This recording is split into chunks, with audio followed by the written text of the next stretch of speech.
And good afternoon, baseball fans, and welcome to a Friday edition of the Friday Night Locker Room and our continuing coverage of local high school sports. Today's broadcast is brought to you by Florida Master Temp and sponsored by Mike Herdman Nissan Cadillac, located on the 520 Causeway on Merritt Island. Orville Susong here along with Steve Wilson, and it's baseball time for the first time this year, and we're on the campus of Rockledge High School as the Raiders host their first Spring Classic. 4 teams involved in this classic. The Rockledge Raiders, obviously, Melbourne Central Catholic Hustlers, the Hawks from Viera, and also the Hawks from Spruce Creek. So a 4-team tournament. All the teams have played so far this week. This is the last day of the tournament, and we're set to go here for about a 4:05 first pitch, and it will be the Viera Hawks and Melbourne Central Catholic Hustlers. Steve? First baseball game of the year. Welcome to the broadcast. First of the year, chilly Rockledge, Florida. We're about to get underway. We're bouncing back and forth from the basketball court to the baseball diamond. Next week we'll be back to the hardwood, but tonight it's a doubleheader high school baseball. So leading off, the Viera Hawks are the home team, so they'll be on defense first. The MCC, the visitors, they'll hit first. Leading off for the Hustlers will be number 15, second baseman Coleman LaRoche. First pitch catches the inside corner and will be called strike number 1 for the Viera Hawks. Pitcher on the mound this afternoon of record will be number 18, Zach Kay. He'll be on the mound starting off for the Viera Hawks. He's a lefty. Next pitch squares around the bunt, pulls it back. Umpire likes it a little low and inside, but called strike. So Coleman LaRoche now behind on the pitcher, and it will be no balls and 2 strikes. Shortstop number 5, Jack Nagy, he'll be on deck. Christian Smallwood, the third baseman, in the hole. Next pitch swung on and missed. It's fouled, and we're going to have a second here for the catcher to catch his wind. He got a little tip of the baseball on that one.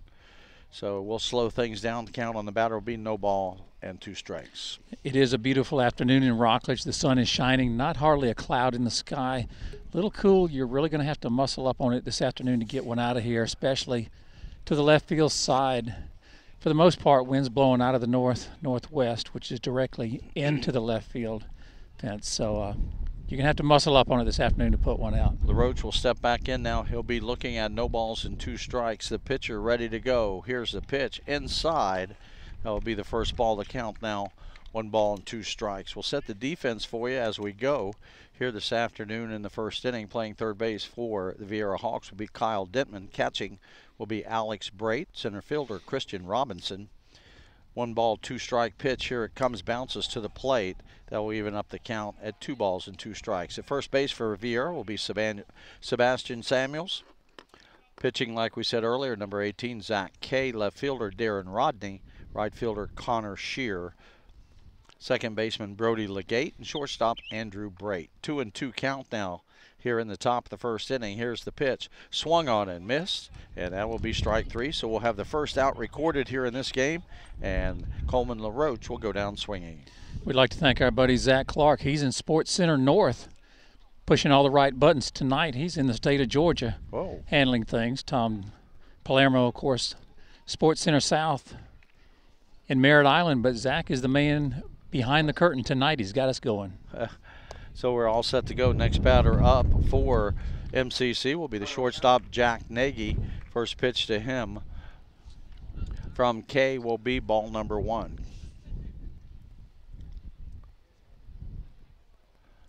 Next pitch also inside. That'll take the count to 2 balls, no strikes. Just getting started here on the campus of Rockledge High School. It's the Viera Hawks and the MCC Hustlers. The Viera Hawks played Spruce Creek earlier in the week, and they won that game. Here's the next pitch.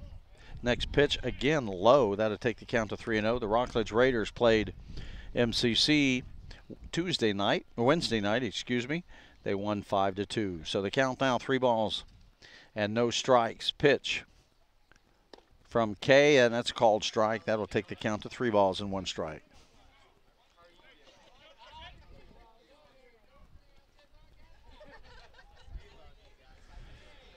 3-1 now the count on the batter. That's Jack Nagy, the shortstop. Hits number 2 for the MCC Hustlers. That pitch catches the inside corner, Nagy thought he had one, and that would set the count at 3 balls and 2 strikes. That'll even it up. Full count, 1 out here in the top of the first inning. Coleman LaRoche was the first batter. He went down swinging.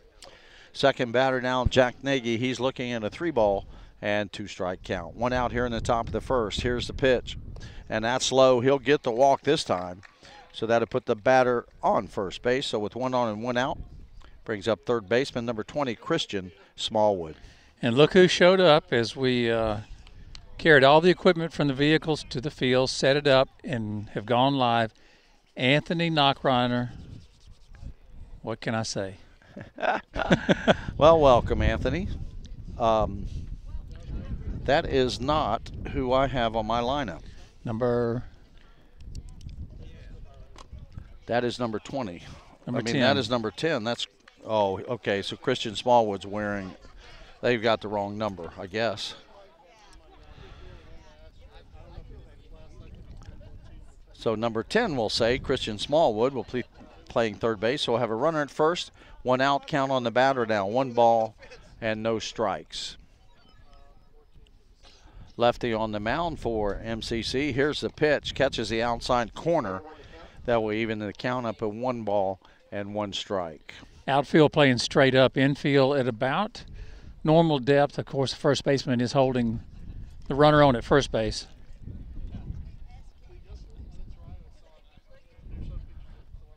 So the next pitch, 1 ball, 1 strike count, 1 out here in the first. They'll go over to first base back in plenty of time is Jack Nagy. He drew a walk. He's the number 2 hitter in the lineup. So he's out first base. He'll draw the throw over. He's back in plenty of time. Count on the batter now, Christian Smallwood. 1 ball and 1 strike. Again, they go over to the first base side. Again, the runner is back in plenty of time. Like Steve said, beautiful afternoon, Steve. A little chilly, but you got the sun shining so far. It's going to get a little cooler, I believe, as the sun goes down. But here's the 1-1 pitch.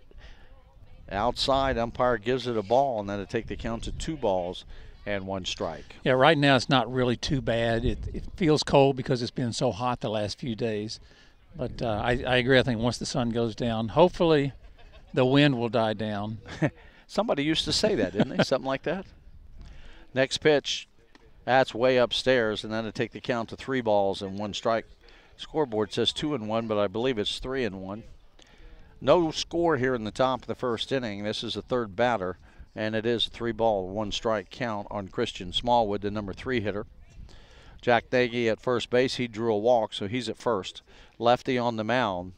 That's Zach Kay. He'll come to the plate. That's low, and that will be the second batter in a row to draw a walk. So that will bring Jack Nagy to second, Christian Smallwood to first. 2 base on balls in a row, and that will bring up the number 4 hitter, Austin Nickel. He's the right fielder.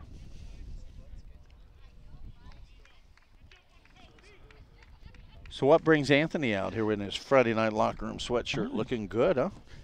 And he wanted to put the headset on his ears. He's getting kind of cold over there. So we're all set to go here on the number 4 hitter, Austin Nickel. Will step in. Runners at first and second for MCC. Kay, the pitcher. Here's the pitch. Curveball right down the middle. And that'll be called strike number 1. Anthony, how you doing? I'm good, Steve. Orville, I want to say. Turn your mic on. Oh, sorry. I thought I did. Thought he was a professional. No, I just wanted to come out. I heard you guys were doing baseball, and I know we're going to be getting into baseball and softball season, so I figure I get a little extra work in being in the bullpen. Ground ball to second base. He'll try to turn 2. They'll get the 1 at second base. Runner will go to third, so Jack Nagy will end up at third. Christian Smallwood will be forced out at second in the 4-6 play, and that will be out number 2. Austin Nickel will reach first base on the fielder's choice. So now we got runners on the corners, first and third, and 2 outs, and that will bring up the designated hitter, number 23, S.P. Perry. He'll step in to face the left-hander, Zach Kay, with 2 outs. Runners at first and second. Or excuse me, first and third. We'll see now if Austin Nickel will run from first. They'll throw over to check and make sure he doesn't get too much of a lead. He's back on plenty of time. So the first batter for MCC struck out. The second batter and third batter drew a walk. We had runners at first and second. And Austin Nichols ground ball to second base. They forced the runner at second. So now that gives us first and third. Here's the pitch, pop up that's going to be foul to the third base side. And that will be no balls and 1 strike.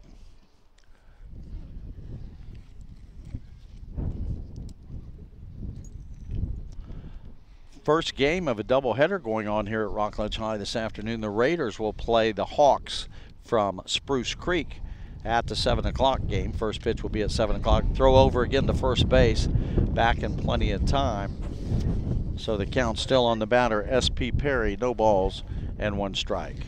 And both games can be heard right here on SpaceCoastDaily.com. Game 2 can also be heard on 89.3 FM and 90.3 FM. That ball is in the dirt. That will even up the count at 1 ball and 1 strike. Runners at first and third. Austin Nickel, because of the dirt ball, thought he had a thought to go to second, but he held up, so we'll still have runners at first and third, 2 outs. Zach Kay, the pitcher now, he's a lefty. He'll look to first. And then he'll come to the plate. There's a pitch. It's going to be a base hit in the center field. It will be an RBI single. So Perry will do his job, just a nubber into center field, but that will score Jack Nagy from third base. So now MCC with runners at first and second and 2 outs. They have a run in for the ball game. And so we have 1 run and 1 hit. No errors so far by the Viera Hawks, and that will send up the center fielder, Alex Balsitas. He'll step in, hitting from the left side. So we got a lefty-lefty here. Runners at first and second and 2 outs. Kay ready to go. He'll look to second, come to the plate. Here's the pitch. Low and inside, and that will be ball number 1.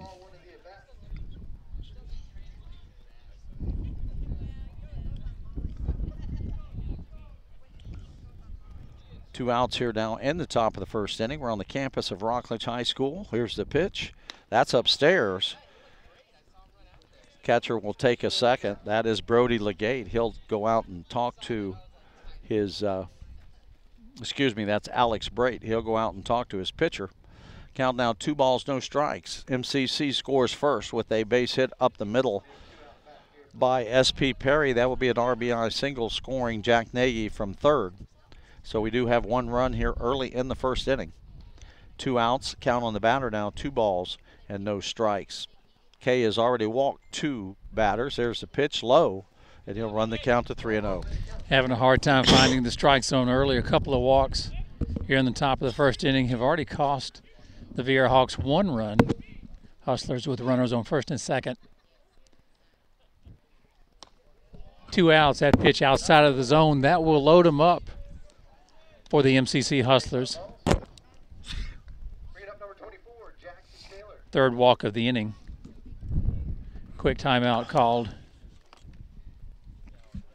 by the Viera Hawks coach. He'll take a slow walk to the mound to settle his pitcher down. So Austin Nickel will end up at third base. S.P. Perry will be at second. Alex Balsitas will be at first. Now we'll bring up Jackson Taylor, the first baseman.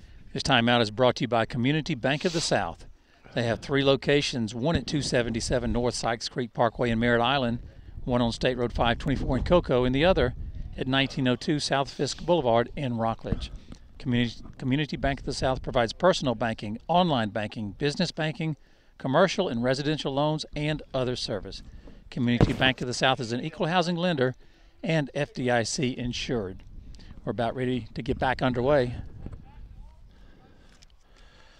So we're ready to go here now. Jackson Taylor steps in again. Lefty on lefty. First pitch will be called strike. So we'll have the bases loaded here in the top of the first inning. MCC's already put 1 run across the board.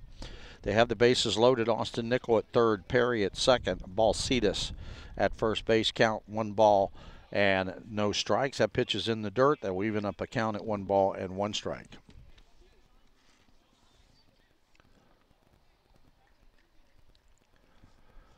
Next pitch up, here we go. Lefty on lefty.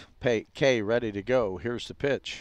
Little curveball catches the outside corner And Jackson Taylor now looking at a 1-ball, 2-strike count. One base hit here in this game so far, and that was an RBI single. That was by Perry, and that's called strike 3, and that will end the inning here in the top of the first inning. The line score for MCC, 1 run on 1 hit, no errors, 3 runners left on base. Your score after a half an inning. MCC 1, the Viera Hawks coming to bat. So how you been, Anthony? Last time I heard your voice, you were on the hardwood. It was the Rockledge girls winning the district championship against Titusville. Sounded like an exciting game. It was. I get to actually say for the first time in my sports career, I got to call a buzzer beater, in which it was. And Roshan Wilson, the senior, she won, I don't know if this is the first time for the Friday Night Locker Room, but she won back-to-back Player of the Game awards, as she was our Friday Night Locker Room Player of the Game Thursday night against Palm Bay. And she ended up becoming our Saturday night Player of the Game as well. I talked to head coach Ruben Williams. I asked him, and he said it's got to be Wilson, because she was the one that saved the game for him. Yeah, she won it. It is the first time we've had back-to-back winners. We've had multiple winners before, but not consecutively. But she earned it in the semifinal game, and I got to catch a little bit of your call in the fourth quarter, and she definitely earned it in the championship game. She most definitely did, and it was a lot of fun to call that game. And like I said, I got to really enjoy it. And I know both teams are. I don't know if they started regional play last night or not, but we'll see. Yeah, unfortunately, they ran into a buzzsaw last night. A team that Orville and I had seen. Rockledge went down to Bishop Moore last night, and Bishop Moore had a girl. We saw her 6'3", 6'4", and Rockledge just didn't have an answer for her. She was too big. She dominated the paint, and Bishop Moore defeated Rockledge. It was a great season for the Raiders, but you know that happens. At some point in time, you're going to play a really, really good team. You hope to play them later. Raiders played them early and got knocked out. Well, and unfortunately too, you just hate to run into a player when you deal with a 6'4", because I don't know too many girls that are 6'4", 6'5", and 6'6". No, that just doesn't happen. She was a legitimate 6'3", 6'4". We stood next to her at the basketball tournament in Orlando over the holidays, and she's the real deal. But it should not take anything away from the Raiders season. Won a lot of basketball games, and a lot of youngsters. They're going to be tough again next year. Absolutely, and I talked to head coach Ruben Williams. 3rd district championship in 4 years. That's impressive. Yeah. We've gone from the basketball court to the baseball field. It's the MCC Hustlers and the Viera Hawks. So the Viera Hawks now at the bottom of the first inning. They'll send up Kyle Dentman. He'll be the 3rd baseman. A lefty on the mound is Daniel Acosta. First pitch is upstairs and out of the way, and that will be ball number 1. We'll set the defense for you for MCC. At first base, Jackson Taylor. At second base, Coleman LaRoche. At shortstop, Jack Nagy. And at third base, Christian Smallwood. 1 ball, no strikes. Here's the next pitch. Fly ball to left center field. Center fielder's calling for it. Left fielder calls him off, but center fielder takes it. And that will be a fly ball to center field, and that will be out number 1. In the outfield for MCC, you'll have Eric Adler in left, Alex Balsitas in center, and Austin Nickel will be in right field. The catcher this afternoon will be Kevin Espirisanto, and on the mound will be Daniel Acosta. Number 2 hitter, lefty on lefty, Alex Brait, the catcher. Here's the first pitch, bounces to the plate, and that will be ball number 1. First batter, Kyle Dittman for Viera, flied out to the center fielder, Alex Balsitas. That will be out number 1. You know, the last ball was well hit, but this is going to be an afternoon where you just can't get up under it like that and push it to left field or to center field. The wind is blowing too hard right into your face. Ball outside. That will take the count to 2 balls and no strikes. 1 out here in the bottom in the first. MCC struck first. Base hit into center field by Perry gave him a run as that scored Jack Nagy from third base. That ball is up, and that will take the count to 3 balls and no strikes. So 3-0 now the count. Christian Robinson, the center fielder, on deck. Brait's going to step out, work his composure a little bit, step back on the mound. The pitcher, Daniel Acosta, ready to go, gets his sign from his catcher. Here's the pitch, and that will be low, and that will be 4 straight balls. Alex Brait will draw a walk, and he'll trot down to first base. Anthony, you would have been proud of me this morning. I was just twittering up a storm. Hey, I love seeing Steve Wilson tweet. We should get him some more followers, and like I said, it should be a lot of fun to follow Steve Wilson on Twitter. Hey, I'm there. I got 58 followers. I don't even know 58 people. 58? I've got people following me that I don't even know. I think Orville would be electric on Twitter. I mean, good Lord, he's electric on Facebook. I know he's a monster in the Facebook game. I tell you, it was neat. I was going back and forth with Walter Hodge this morning, who's a professional basketball player in Italy. Wow. And wanted to make him aware that he's recently been selected for induction into the Space Coast Sports Hall of Fame. So really nice conversation this morning with him. Congratulations, Walter. We want to, hopefully we'll see you in, when is that, Steve, May? May 13th. Deep fly ball to right field. It's going to be foul. The right fielder will not get over in time. Austin Nickel does give it a chase, but it will be a long foul ball, and that will take the count to no balls and 1 strike. Yeah, I'm learning all sorts of things. That direct message, I didn't have a clue what that was till this morning. So we were able to converse without the whole world knowing about it, I think. Oh, no, it wasn't a secret, but it was interesting. Direct message is very helpful.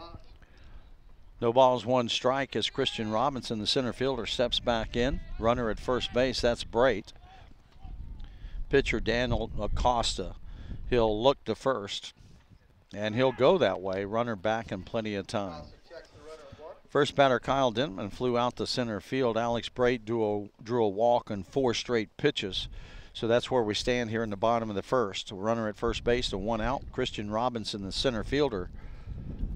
No balls, 1 strike count. Here's the pitch in the dirt, gets past the catcher. It's going to be a pass ball. Brait will go to at least a second, makes a wide turn, but he'll trot back to second base. So the count now will be 1-1 as Brait will go to second base on the pass ball.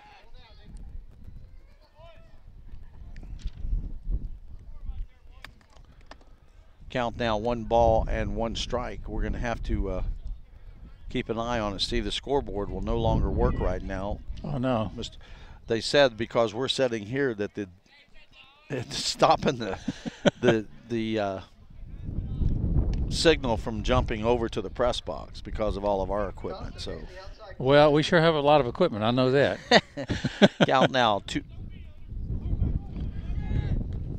1 ball, 1 strike, it looks like. Count on the batter, and that's Christian Robinson. Steps back in. Runner at second base in scoring position is Alex Brait. Here's the pitch in the dirt, and it's going to get past a good dirt ball read by Brait. He'll go to third, and that again, that should be a wild pitch, I would say. Wouldn't you think, Steve? That was way outside. Yeah, catcher had trouble getting to that one. Yeah, and he did a nice job getting a glove on it, but could not get to the ball quick enough to not allow the runner to advance to third. So the count now 2 balls and 2 strikes on the center fielder Robinson. Runner at third base now, that's Brait. Ball in the dirt. That will take the count full to 3 balls and 2 strikes. 1 run in here in the top of the first inning for MCC. Jack Nagy scored on a base hit after drawing a walk and going to second base on the ground ball over to third, and then scored on the base hit, and that puts 1 run on the board. Now Viera trying to answer. There's a pitch outside, and it misses, and that will be ball 4. So now we've got back-to-back walks given up by Daniel Acosta. That'll put a runner at third and a runner at first base. So we do have first and third situation here with 1 out. Sebastian Samuels, the first baseman, will step in. Steve, he's a monster. He's a big boy. We remember him from his Little League days, playing days a few years ago. He was an outstanding Little League player, and he's developing into quite a high school baseball player. Steve, you talked about with the wind, not a lot of home runs will be hit today. A lot of home runs, they'll throw down to third base. Runner will be allowed to go to second with no throw. So Robinson now at second pitches a ball, so it'll be ball number 1. So Samuels will step back in, but this is a big field, Steve. 340 down the left line and right line, 357 to the alleys, and dead center it's 366 with a monster. There'll be a ground ball to third base. He'll make the play. He'll throw to first. He'll get Samuels, but in the meantime, coming home will be Alex Brait. So that will bring a run in for Viera Hawks. That'll tie the score up here in the bottom of the first inning. Christian Robinson will go over to third. So 5-3 if you're keeping score, 2 outs. Samuels will get the RBI, and stepping in now, the designated hitter will be Bryson Wallace. You talked about the size of the field. This is a field where a pitching coach just says throw strikes. Easier said than done. We've had 5 walks alone here in the first inning between the two teams. That pitch is way upstairs. Well, you know, this is, Steve, first couple games for all of these teams playing in this tournament. But you really expect the pitchers to be a little ahead of the hitters early in the season. So far in this game, we saw it the other night. Rockledge, they threw a couple of their better pitchers, and they struggled a little bit. They won 5-2, but their big gun, Mason Studstill, the right-hander, he threw 3 innings. He gave up 1 run. He walked a couple guys. Obviously wasn't trying to throw as hard as he could, but Rockledge won 5-2 against the Melbourne Central Catholic. That pitch is a called strike. And now we're looking at 1 ball, 1 strike. Bryson Wallace steps back in now. Runner at third base. That's Christian Robinson, 90 feet away. Here's the lefty's pitch. And we're going to have a fly ball, and it could drop. It's going to be foul. And back everybody will go. That will take the count to 1 ball and 2 strikes. And a long foul ball. Good hustle by the shortstop, Jack Nagy, to try to get to it along with Christian Smallwood, the third baseman. So Bryson Wallace of the Viera Hawks, he's a designated hitter. He'll trot back to the plate. He'll be looking at a 2-strike count. 2 outs, so a fly ball will not do any good. 2 balls, 2 strikes to count on Wallace. He steps back in. Acosta ready to go with the pitch. Here it is. It's going to be popped up to the first base side. Going to be trouble, and it is. Can't get to it on the first base side. That will be Jackson Taylor. Gave it a lot of run, but was not able to get to it. So that will leave the count at 2 balls and 2 strikes.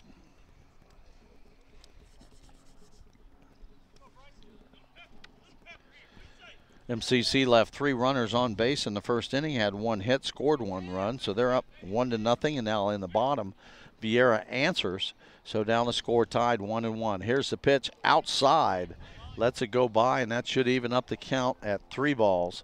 That should make the count full at 3 balls and 2 strikes. On deck, the left fielder, Darren Rodney. He'll be ready to go. Acosta now ready, the left-hander against the right-hander. Here's the pitch upstairs. That will be the 3rd walk of this inning given up by Acosta. So now we'll have runners at first and third. And that brings up the left fielder, Darren Rodney. First time up for Rodney. We're all tied up here 1-1 here in the first inning. MCC scored first in the top. Viera has answered in the bottom. And now they've got runners at first and third. First and third situation, and that steps in Darrell Rodney, the left fielder. Both teams have walked 3 batters here in the first inning. So Acosta ready to go, first and third situation. The lefty on a right-hander. Darren Rodney steps in. Here's the pitch outside and up. And that will be ball number 1. Rodney having trouble finding the strike zone. Tom Dooley, the head coach of his 28th season for MCC, is going to run out and talk to his pitcher. So the count on the batter now 1 ball, 1 no strikes, and we'll have Dooley on the mound. This time out brought to you by Mike Urban Nissan Cadillac. The dealership located on the 520 Causeway, Merritt Island, is an authorized sales and service outlet for new Nissan and Cadillac products, and it carries a line of used cars and trucks. The website, MikeUrbanMotors.com. The telephone, 453-2050. So Darren Rodney will step in. He'll be hitting in the number 5 spot. In the number 6 spot, excuse me. Here's the pitch, and that's in the dirt, and that will be ball number 2. So we've got runners at first and third. Christian Robinson at third. He reached on a walk. Bryson Wallace reached on a walk in between a ground ball by Sebastian Samuels, who scored Alex Brait from third base. So we're all tied up 1-1. And we're in the bottom of the first inning. You're listening to the Friday Night Locker Room Game of the Week. Orville Susong, Steve Wilson. There's the pitch upstairs. And the umpire liked it. And that will be 2 balls and 1 strike. Thought that one was a little high, but I'm on the other side of the fence. Hey, we've had 6 walks in the first inning. I'm glad anything close is a strike.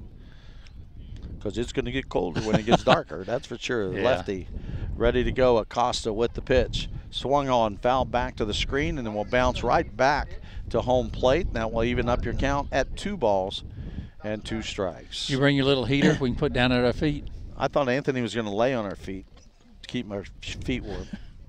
As you may not know, I have lost weight, so I'm not as warm as I once used to be. You're right. We may not know. Yeah. I didn't recognize that. Next pitch inside, and that will take a full count to 3 balls and 2 strikes. What'd you? Did another Got a haircut? marathon, another marathon to the mailbox? half-a-mile marathon. Hey, I ran 2 miles this morning, guys. Right. You did what? I ran 2 miles. I know it's hard to believe. Yeah, it is. There's a pitch, and that's going to be popped up. Second baseman will go out. Right fielder will come in. The right fielder calls the second baseman off. And the catch is made by Austin Nickel. And that will be all she wrote in the bottom of the first inning for the Viera Hawks. 1 run on no hits, no errors. 2 runners left on base. Your score after 1 complete. We're all tied up at 1-1. Mark these dates down. February 26th, 27th, and 28th is the Port Canaveral Seafood and Music Fest. Kicks off Friday, February 26th. The Supervillains, they're a Florida-bred swamp reggae rocking band. Got to come out and check out the Supervillains on Friday night. There will be art and craft shows all 3 days. They're going to will be the best tasting seafood you can imagine for 3 days. We've talked about Clint Black, Jenna Ivey, Cherie White. A lot of country music stars will be there on Saturday. It's just going to be 3 days, solid days of music. There'll be two stages. Space Coast Daily will have the major stage, and then there'll be another stage kind of off to the side. So there'll be music being played all day long. You can go to spacecoastdaily.com for all the information. There's all sorts of packages you can buy to get in. You can buy a package for all 3 days. If you just can go in one day, if you just want music, it's just a really unique opportunity to see some of the best bands, not only in Central Florida, but you're talking about countrywide, nationwide. Clint Black is a country megastar. So it's going to be a lot of fun February 26th, 27th, and 28th out at Port Canaveral. And Steve Wilson with the Friday Night Locker Room will be there signing autographs and saying hello to all of the people that come out to see Clint Black. So we'll like to see everybody out there. We start the top of the second inning for MCC. The number 8 hitter will be number 22, the left-hander Eric Adler. The left fielder, Eric Adler, he'll step in. First pitch called strike. Second pitch a little low. That will even up your count at 1 ball and 1 strike. 1-0 here after 1 complete. MCC scored first in the top. Viera Hawks got 1 back to answer in the bottom of the first. Here's the next pitch. Base hit into center field. Center fielder's coming on. I thought he was played back. Nice play by the center fielder, and that will be out number 1. Christian Robinson got a good jump on the ball right as it was hit. Steve, that's one of the hardest plays for a center fielder. Line drive straight at you. Robinson handled it nicely, and that will be out number 1. Yeah, the ball was hit well and hit hard. It looked initially like it was going to drop in easily. Credit the center fielder for not taking his eye off the ball and charging it. Nice defense. So the next batter, Kevin Espirisanto, steps into the box, and first pitch is a strike. So he's looking at no balls, 1 strike. He is the catcher. He will be hitting in the 9 spot. After him, we go back to the top of the lineup for MCC, and that will be Coleman LaRoche. That pitch in the dirt. That will even up the count at 1 ball and 1 strike.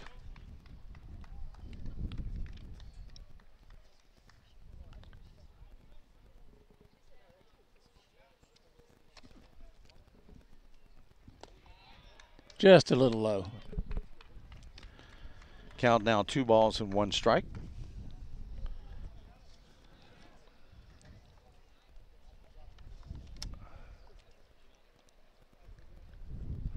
Here's the next pitch. Bounces to the plate, gets past the catcher, goes all the way to the screen, and that will take the count to 3 balls and 1 strike. 1 out here in the top of the second inning. Fly ball by Eric Adler, handled nicely in center field by Christian Robinson. Here's the next pitch, and that's low, and that will be ball 4. So Kevin Espirisanto will trot down to first base, And the number 9 hitter will be on with 1 out. We'll go back to the top of the lineup for MCC. That will be second baseman, number 15, Coleman LaRoche. LaRoche struck out his first time up. MCC in one of the larger districts, Class 5A District 19. It's an 8-team district. They are, along with Astronaut, Cocoa Beach, Holy Trinity, Satellite, Space Coast, and Titusville, an 8-team district. Zach Kay on the mound for the Viera Hawks. He pitched the first inning. Threw 30 pitches, faced 70 batters, gave up a hit. Here's the ground ball, or here's the pitch in the dirt. And that will take the count to 1 ball and no strikes. MCC with 1 run, 1 hit, and 3 runners left on in the first inning. They scored 1 run out of that. Kay ready now. Pitch over, throw over to first base. Runner Espirisanto gets back over to first base in plenty of time. Stepping back in now with a count of 1 ball, no strikes. The catcher, second baseman, Coleman LaRoche. Kay ready. Here's the pitch. Oh, a little outside, and that will take the count to 2 balls and no strikes. Gave you the districts that the teams that will be playing with the Hustlers this year for the Viera Hawks. They're in a little smaller district, 5 teams, a Class 7A, a little bit larger school. They, along with Harmony, Heritage, Melbourne, and Sebastian River, make up their district. So number-wise, it's a little bit smaller, but all it takes is a couple of really good teams, and it can be just as challenging. So here's the pitch, fly ball to left center field. Left fielder's going back, and he'll handle it on the run. A nice job in left field to handle that one is Darren Rodney. LaRoche gives it a ride. That will be out number 2. Trotting back to first base will be Espirisanto. And with 2 outs and a runner at first base, shortstop Jack Nagy steps in. He drew a walk, scored the only run so far for the Hustlers. So Zach Kay gets an out in left field. Nice job by the left fielder to run that one down. There's a pitch. It's called strike number 1. That will take the count, no balls and 1 strike.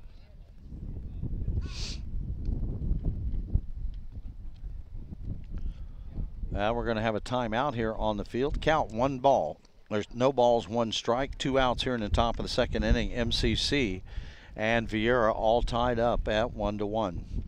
Zach Kay on the mound for the Viera Hawks. He's a lefty. This would be his second inning of work. He'll come to the plate. That's up and outside, and that will even up the count at 1 ball and 1 strike.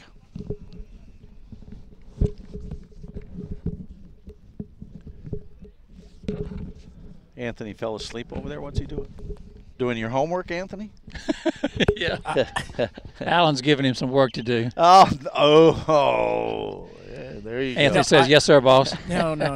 I am working, as we all know, baseball is not exactly my most natural sport, as I never played baseball. So I am currently working on the baseball thesaurus and going through it to comb through some gems. Oh, I like it. What did he say? I'm not sure, but it sounded good.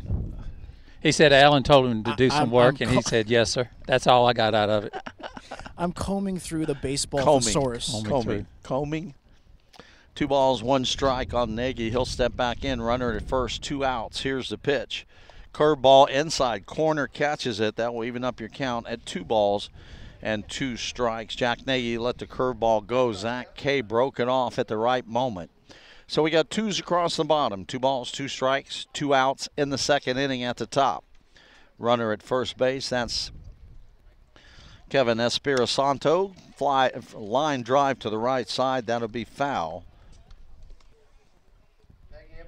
That will take the count to leave it at 2 balls and 2 strikes.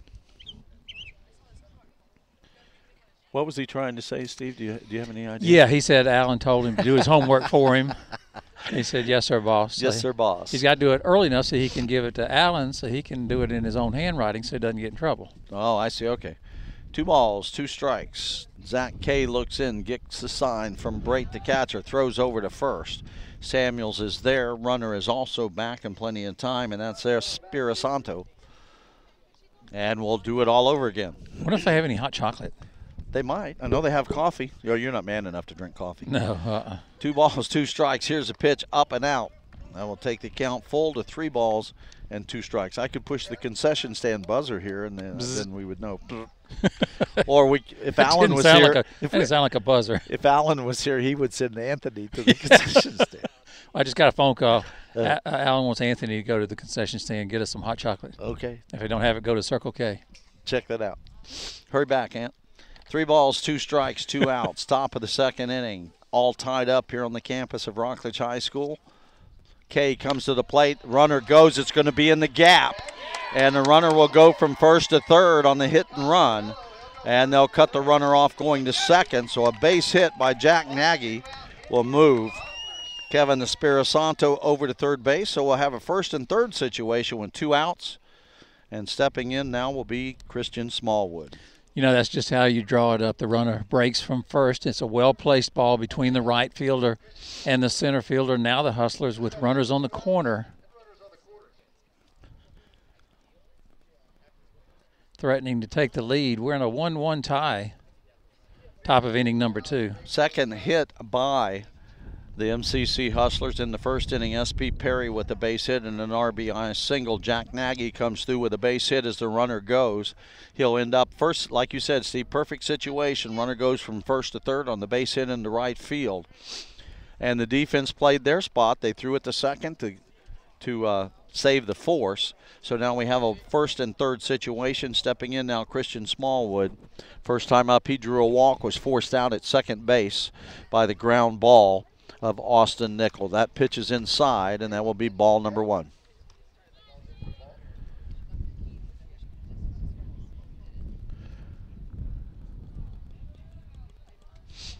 So the count now, no balls, 1 ball, no strikes, 2 outs here in the top. They go over to 1st base. Back in plenty of time is Nagy.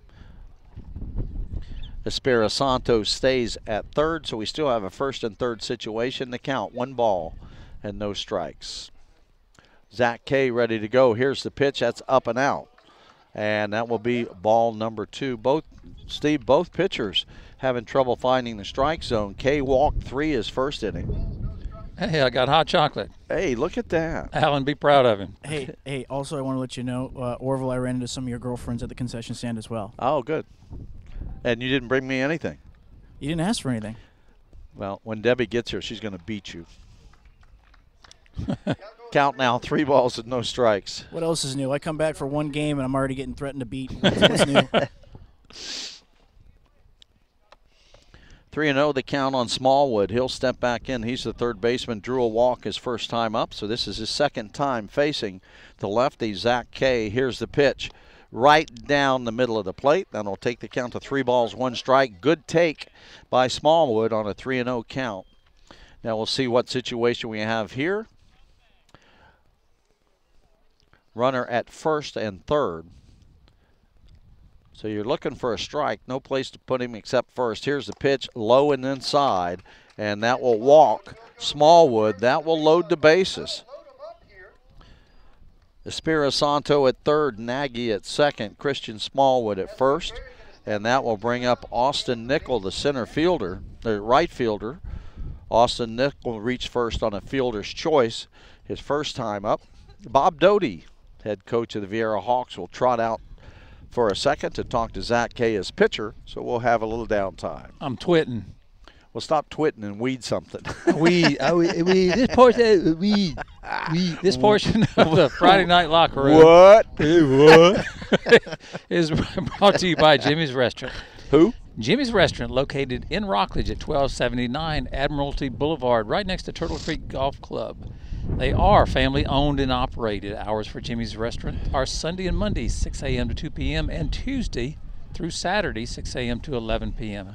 About Jimmy's Restaurant, US 1 coming soon in the Port St. John area. No longer coming soon. They're here? They're open. Jimmy's got Restaurant, it up. Yep. The old Lagoons Restaurant in Port St. John is now housed by Jimmy's Restaurant. They are breakfast and lunch. And my understanding is it's standing room only. Wow, that doesn't surprise me. First pitch up and out of the strike zone to Austin Nichols.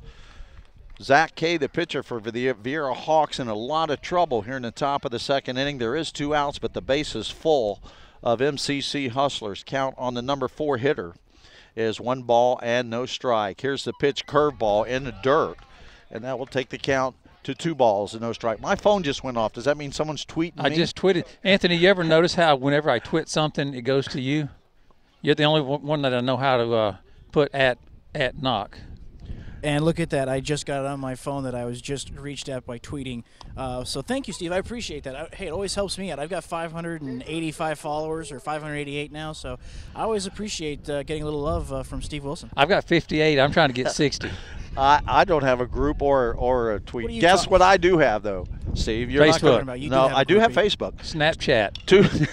What? What? I knew you would know. That's the one where you just take a quick picture and send it, and that's like a twit. You twit it out. I think the Friday Night Locker Room needs to take a field trip in the art of social media. We need to find somebody that is proficient in this. That way we can figure out how to use all these social medias. Hey, there's a ball game we're missing here. 2 balls, 2 strikes, 2 outs, bases loaded. Zach K trying to work out of a big jam here in the top of the 2nd inning. You know, Steve, every broadcast we play, where's Brenda? Yeah. You are not going to believe where Brenda is at. I guess you would never guess. That pitch is inside, and that will run it full, 3 balls and 2 strikes. She's at Mossy Park. Nope.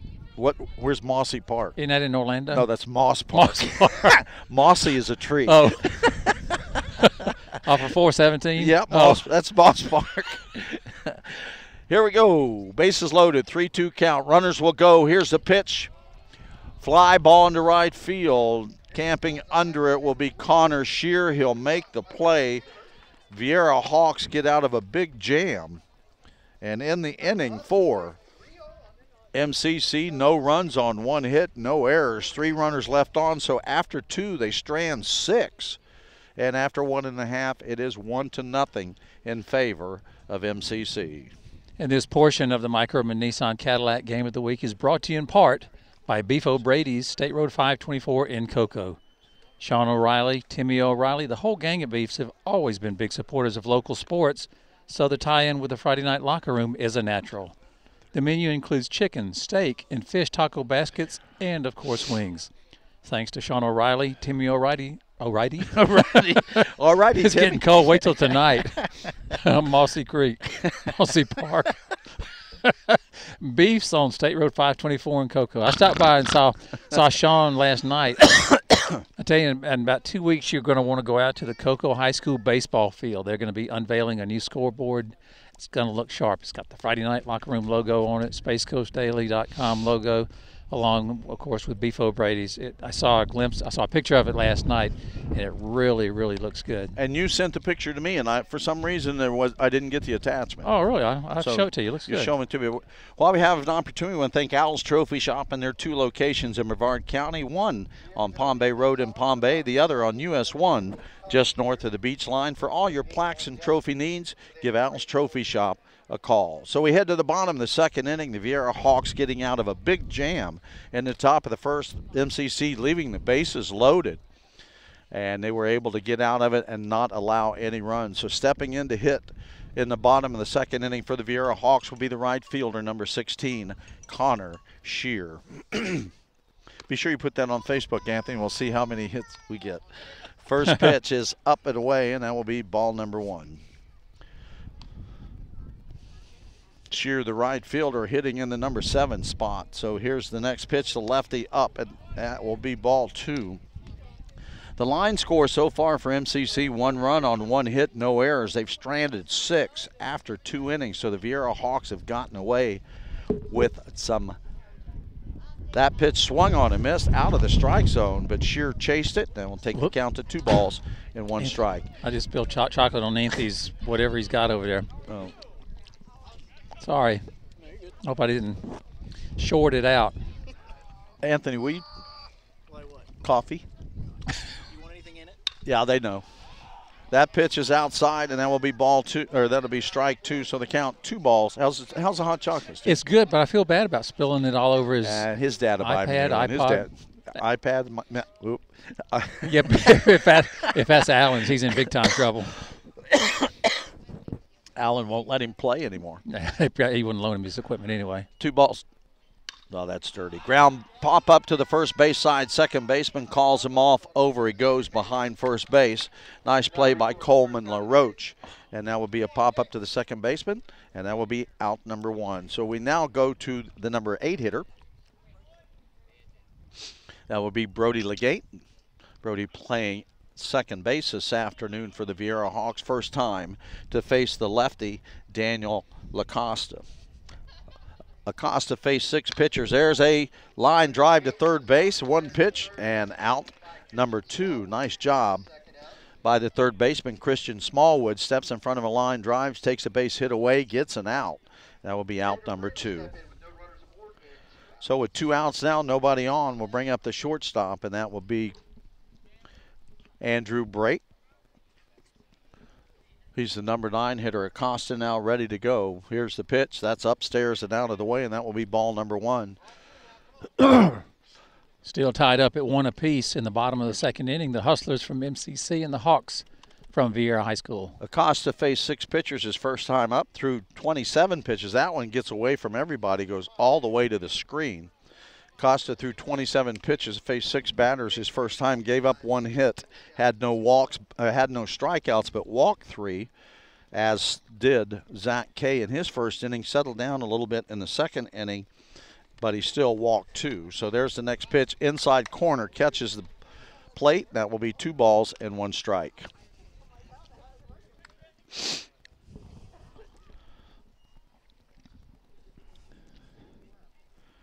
Two and 1 now with 2 outs. The number 9 hitter steps back in. Lefty lets it fly, and it's way outside. And that will take the count to 3 balls and 1 strike.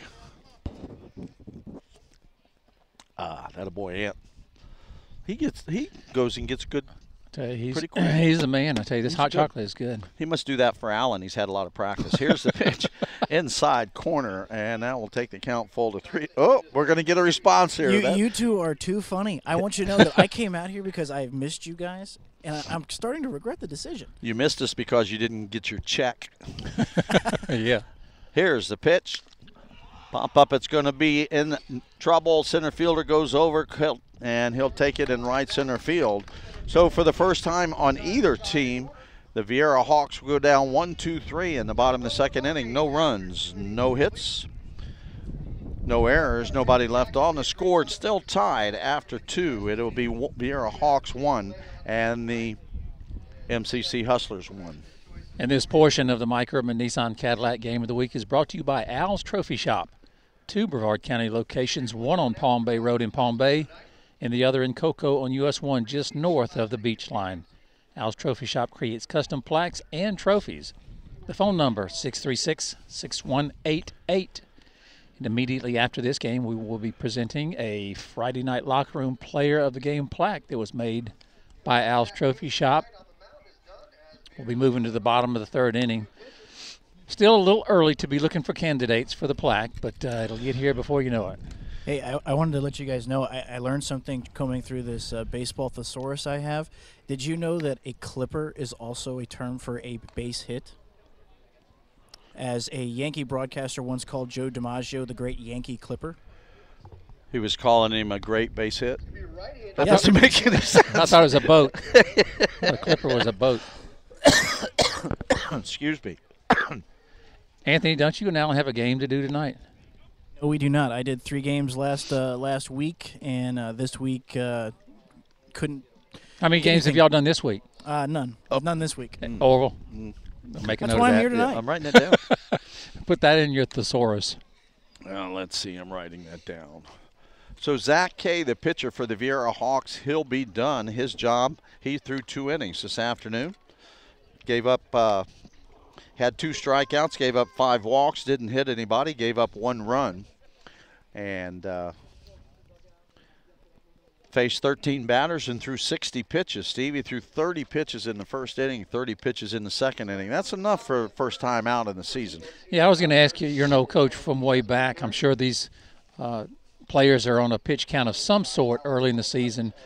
Are you surprised to see him come out after only 2 innings? No. Really, at 60 pitches, you would have expected him maybe to go 3 or 4 innings. But probably even if he had had a low pitch count, he probably wouldn't have went more than 3 innings. You're not going to let him go a bunch of innings just due to the fact that it's early in the season. You're not going to look at that at all. But Nick Baholis will be the new pitcher for the Viera Hawks. He'll step in, and facing him for the first time will be S.P. Perry, and he got a base hit his first time up. That's all I got. Still tied up, whereas we are in inning number 3. The righty from Viera on the mound, 60 feet 6 inches away. The windup and the pitch. That's going to be a fair ball, and it will be down the line. It goes. S.P. Perry now looking at 3. He'll make it easily. Double cut. Will throw the ball to third. He'll slide in. And there's your leadoff hitter in the top of the 3rd inning, and that will be a stand-up triple. Not a stand-up, he slid in, but it will be a triple. A well-hit ball, hugging the right field line far enough that it probably would have been over the head of the right fielder anyway. Easily reaches third base. So the new pitcher for Viera Hawks comes in. He's S.P. Perry. Right-hander, gives up a leadoff triple to the designated hitter, and stepping in now to face will be the center fielder, Alex Balcetis. He's lefty. Here's the pitch, up and away, and that will be ball number 1. Quick timeout called by the catcher. They want to make sure that they are on the same page, pitcher and catcher. Are you saying everything that Mike is saying? No, I think I said it first, and then he said it. Oh, there you go. Or maybe I said it He's and went out over the here speaker. What's he? He is, isn't he? What's he doing over there? I told you the signal will not jump over us. I thought you were kidding. No. That's why he's standing over there. Scoreboard is over there. Well, why did it? That's crazy. One ball, no strikes, runner at third base here in the top of the 3rd inning, all tied up, 1 run apiece. Alex Balcetis will step back in now to face the pitcher. Here's the pitch. Catches the outside corner. That will even it up at 1 ball and 1 strike. The new pitcher, Nick Baholis, now looking at a 1 ball, 1 strike count.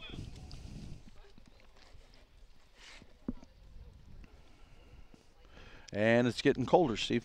Yeah, almost time to slip on the sweatshirt. That pitch is upstairs. But I don't want to do it too early. That pitch is upstairs. That will take the count to 2 balls and 1 strike. Balcetis steps back in. He's hitting from the left side. Runner at third base. That's Perry. He led off the inning with a triple down the right field line. Here's the pitch. Ground ball to second. That's going to score the run. They'll throw it over to Samuels at first base, and that will be 5-3 if you're keeping score. RBI for Balcetis. And MCC now will score their 2nd run in the ball game. They'll be up 2-1 now in favor of MCC here in the top of the 3rd.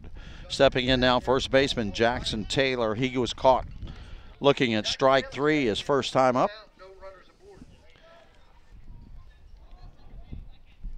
So MCC now with 1 run and 1 hit this inning. Here's the pitch again, way upstairs. See, we talked about pitch count and stuff like that. Even a low pitch count, you're not going to let him go more than probably 3 innings early in the season. You don't win a state championship or a district championship in February. You win it in May. So no reason to throw a kid a bunch of innings way early in the season, especially on a night tonight where it's going to get cold, and it's going to get colder as we go. When they're on the mound, they're warm, they're throwing, the blood is flowing. You have to get 3 outs, they go to the dugout and they set to get a little cold. So you're going to keep an eye on them too. You're going to go and ask the pitcher how he feels. Does he want to go back out? That pitch is upstairs, 3-0. Does he want to go back out? Is he warm enough to throw the 2nd inning? So those are things that a pitching coach is going to look at, talk to his pitcher, and hopefully your pitcher is going to tell you, the truth. And that way, you don't want to get anybody hurt anytime, especially early in the season. Yeah, and both at the top of the 1st and the bottom of the 1st were long half innings. So there was a time where the pitchers were sitting as that ball hits the dirt. Base runner trots to first base. So we've got 1 out and 1 on and 1 run in. Left fielder Eric Adler will step to the plate. He flew out to the center fielder Christian Robinson his first time up. So he'll step in now with 1 out and a runner on board. New pitcher Nick Paholis ready to go. He's a right-hander. We got righty on righty. Left-handed over to first base they go. Taylor back in plenty of time. So Zach Kay was the starting pitcher for MCC. He faced 13 batters through 60 pitches, had 2 strikeouts, 5 walks, gave up 2 hits and a run. So here's the next pitch. Ground ball's going to be right up the middle. Shortstop steps on the bag, catches the ball, throw to first. Pitcher's best friend, and that's a 6-3 double play all the way around, out. But in the inning for MCC in the top of the third, 1 hit, a triple by S.P. Berry. He's able to score on the ground ball by Balsitas. So the line score, 1 run on 1 hit, no errors, nobody left on. Your score after 2.5, it's MCC 2, Viera Hawks 1. Advanced Tax Center, individual, corporate, partnership, estate, and trust tax return. Advanced Tax Center also offers bookkeeping and payroll services for business. The phone number, 321-636-8561. Website, advancedtaxcenter.com. Fantasy Pools, how about Josh Jones? He's been in the business for 23 years. Fantasy Pools offers concrete fiberglass swimming pools and is licensed and insured. They are San Juan Fiberglass Pool Distributors. Fantasy Pools is located at 1740 South Huntington Lane in Rockledge. The phone number for Fantasy Pools, 321-863-2560. And Fantasy Pools bit my pool, Steve. How about that? We need to have a pool party over at the Susong Estate. There you go. But not tonight. Tonight it'd be an ice skating party. I know it. It would be that. So let's see here. We should probably see a new pitcher for MCC. Let's see if we do. Yes, we do. So now for MCC, we're looking at number 25. Is that right? Is that right? Yes. 25. That's Christian Robinson. So Christian Robinson will now be pitching. He'll take the place of Daniel Acosta, who started. Daniel Acosta, excuse me, went 2 innings, faced 9 batters through 39 pitches, gave up no hits and 1 run. And so new pitcher on the mound, facing now Kevin Espirisanto. Nope, that's a new guy batting too. So let's take a look at this. We go over to the other side, and that is Kyle Dittman. He leads off here in the top of the 3rd inning. Are you staring at me? Yeah. Why?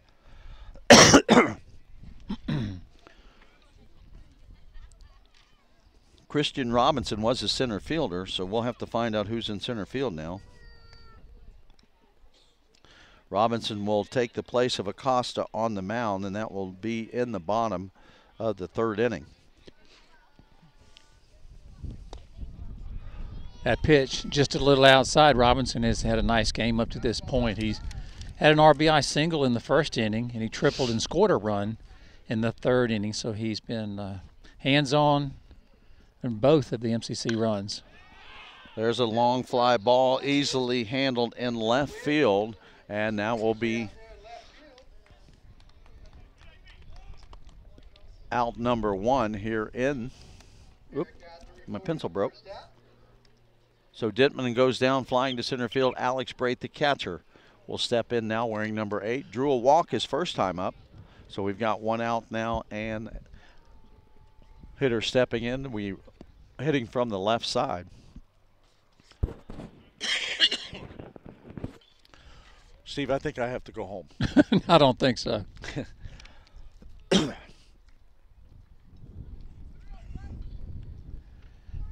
You can go home after the conclusion of Game 2. Ooh, there's a pitch. It's upstairs, and that will be ball number 1. The count on the batter now. Alex Brate, 1 ball and no strikes.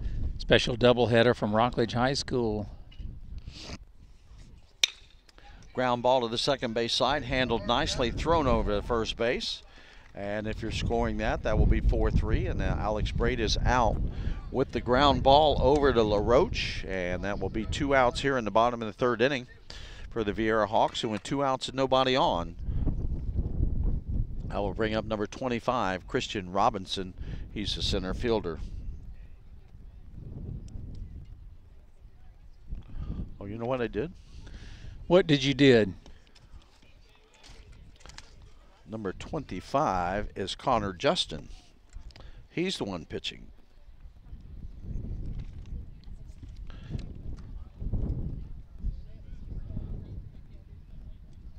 Because if you look at my scoreboard, I have Christian Robinson hitting and pitching. Because they're both number 25. I was trying to read. That's what I was looking for, Robinson, but I couldn't read that far away. So Christian Robinson is hitting. Connor Justin is the new pitcher. First pitch is a strike. Second pitch is a ball. So we'll even up the count at 1-1. Time now 5:14. I don't know why that has anything to do with anything. That's good to know, though, in case anybody asks. In case you're driving down the road, ground ball shortstop. He's going to have to hurry. Third baseman tries to handle it and to get by. That's got to be a base hit there, huh, Steve? I think so. Yeah. Even had he fielded it cleanly, I think he's there. So we'll give Christian Robinson a base hit. That'll put a runner at first base.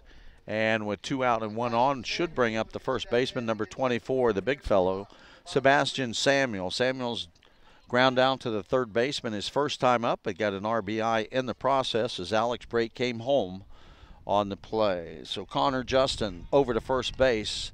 Back in plenty of time is Christian Robinson.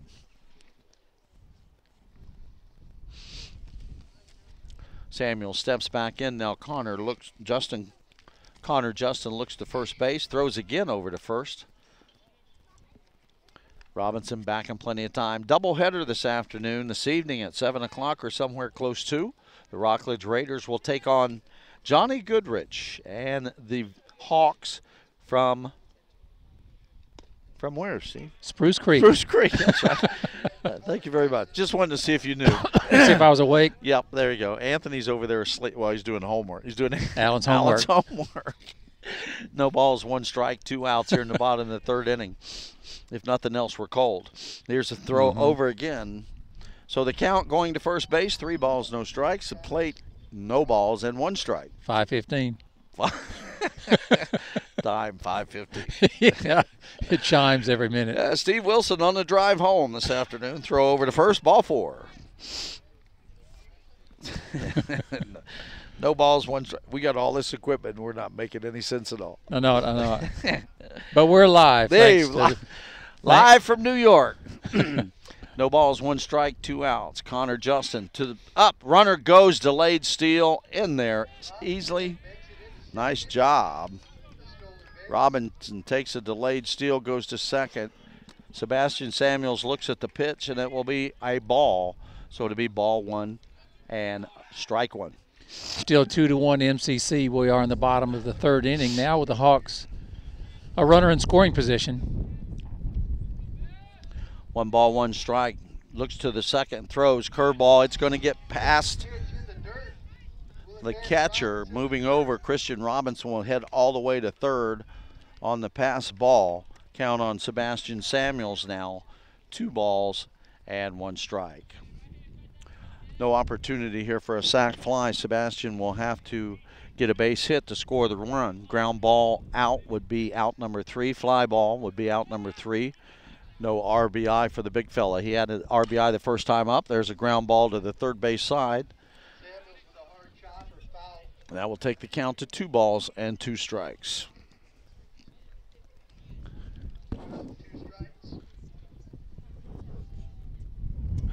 Twos across the bottom. 2 balls, 2 strikes, 2 outs. 2-1 the score. Here's the pitch. Upstairs, Samuels backs out of the way, and that will run the count full to 3 balls and 2 strikes. They'll check down to the umpire. He did not go, so the count will stand at 3 balls and 2 strikes. Oh, look, I lost my hand. I know. And that's a ball 4. Samuels will draw a walk, and that will put runners on the corners, first and third with 2 outs, and that will send the designated hitter, Bryson Wallace, to the plate. Bryson with a base hit his first time up, so he'll step in now with an opportunity, an RBI opportunity, with Christian Robinson at third base. Sebastian Samuels at first, big fella. We'll see if they'll send him. Here's the pitch, does not go. And that's going to be a pop-up to the third base side. Right fielder coming in, catches it at the line. So Bryson Wallace unable to produce a run. That will be out number 3 in the bottom of the third inning for the Viera Hawks. No runs on 1 hit. No MCC errors. 2 runners left on. Your score after 3 complete. MCC 2, Viera Hawks 1. This portion of the Friday Night Locker Room was brought to you in part by Knutson Brain Spine Injury Law Office. They provide representation for members of the public who have suffered head trauma or a brain or spinal cord injury. Knutson Brain Spine Injury Law Office is located in Rockledge at 830 Executive Lane, Suite 140. The phone number for Jim Knutson, 632-2722. We'd also like to thank Planet Fitness. Planet Fitness is located in Rockledge Plaza at 1802 U.S. Highway 1 in Rockledge. Planet Fitness has a 23,000 square foot facility with fitness equipment and cardio machines.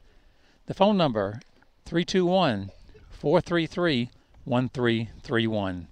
Website keyword, planetfitness.com. So after 3 complete innings of play, it's the Viera Hawks, or the MCC Hustlers 2, Viera Hawks 1. The line score after 3 complete, 4 MCC, 2 runs on 3 hits, no Viera errors. MCC has left 6 runners on base. Viera, no runs on 1 hit, no errors committed by MCC. Viera Hawks have left 4 runners on base. Where's your little hat?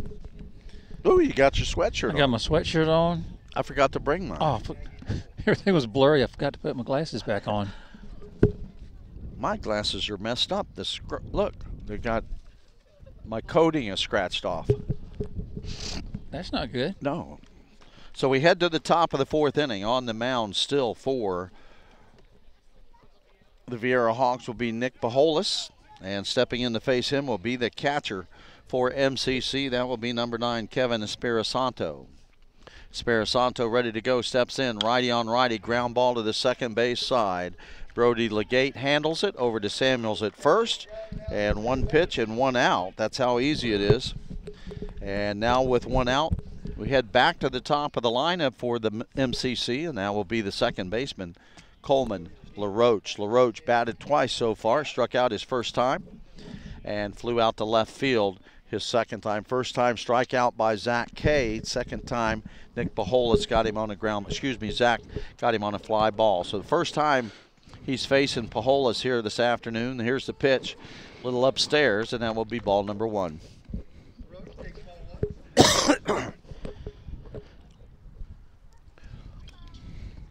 What, are you going to sit there and breathe or what? Hey, I'm listening to you, man. Okay, 1 ball, no strikes. Top of the 4th inning. Coleman LaRoche looks, ground ball, third base side, hit. It's going to roll through, and down he goes. Throw is not in time. You'll have an error by the third baseman. First error of the ball game committed by either team. So MCC will have a runner on, and that will be Coleman LaRoche. So with 1 on and 1 out, Jack Nagy step in. He's the shortstop. First time up, drew a walk. Second time, a base hit. Stranded at second base in the process back in the 2nd inning. So he'll step in now, looking at a new pitcher, and that is Nick Bajolas. Bajolas looks to first, comes to the plate, bounces it. Dirt ball read, and it's picked up nicely by Coleman LaRoche. He'll go to second base on the pass ball. The runner will, and the count will be 1 ball and no strikes. What's going to be, I mean, Orville, you saw the ball hop there. Is that just due to the fact that, it's tough for a pitcher to keep his hand warm to try and grip that ball? Well, there's a lot of things going on here. Number 1, it's early in the season. This could be the first time that Nick Bajolas has actually been, other than a scrimmage, right, in a game, been in a live action game. It is cold, obviously. So, it's tough to keep the hand warm. And so, you struggle out there a little bit. You also look at the wind. There's a pitch, and it's upstairs. You also look at the wind. You starting pitcher for MCC, who was Zach Kay. I'm not staying. It's freezing. I don't even have a jacket in the car. And so we're now looking at 2 balls and no strikes. Looking at 2 balls, 2 runs now in for MCC, 1 for the Viera Hawks. 2 balls, no strikes. Runner at second gets a nice lead. There's the ground ball, third base. Again, not handled cleanly. And down to first base, Nagy will go, so we'll have 2 errors. at third base, and that will put runners at first and second. Where's your jacket? Action here as things continue. Pitching getting ready as the batter steps out of the box real quick, kind of adjusting, getting a signal from the third base coach, as you also have a man in scoring position. Batter steps into the batter's box, stance, looks like he's got a open stance here, that foot a little bit farther back than the back foot, closer to the plate. Here's the pitch. That one's going to be low and away. That one's going to be a ball as Orville Susong now happy. Gloves, he's baby. got gloves. I got a glove.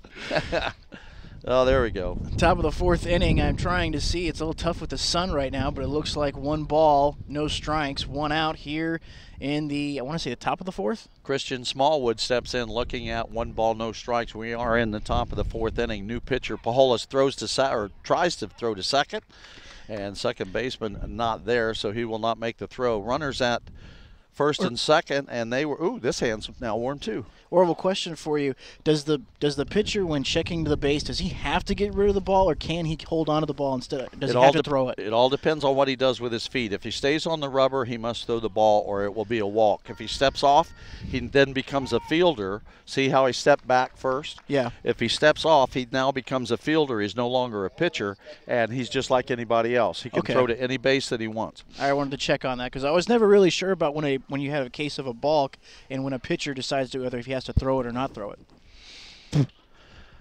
So the countdown, 1 ball, no strikes, runners at first and second, 1 out. Pujolas will come to the plate. There's a base hit into left field.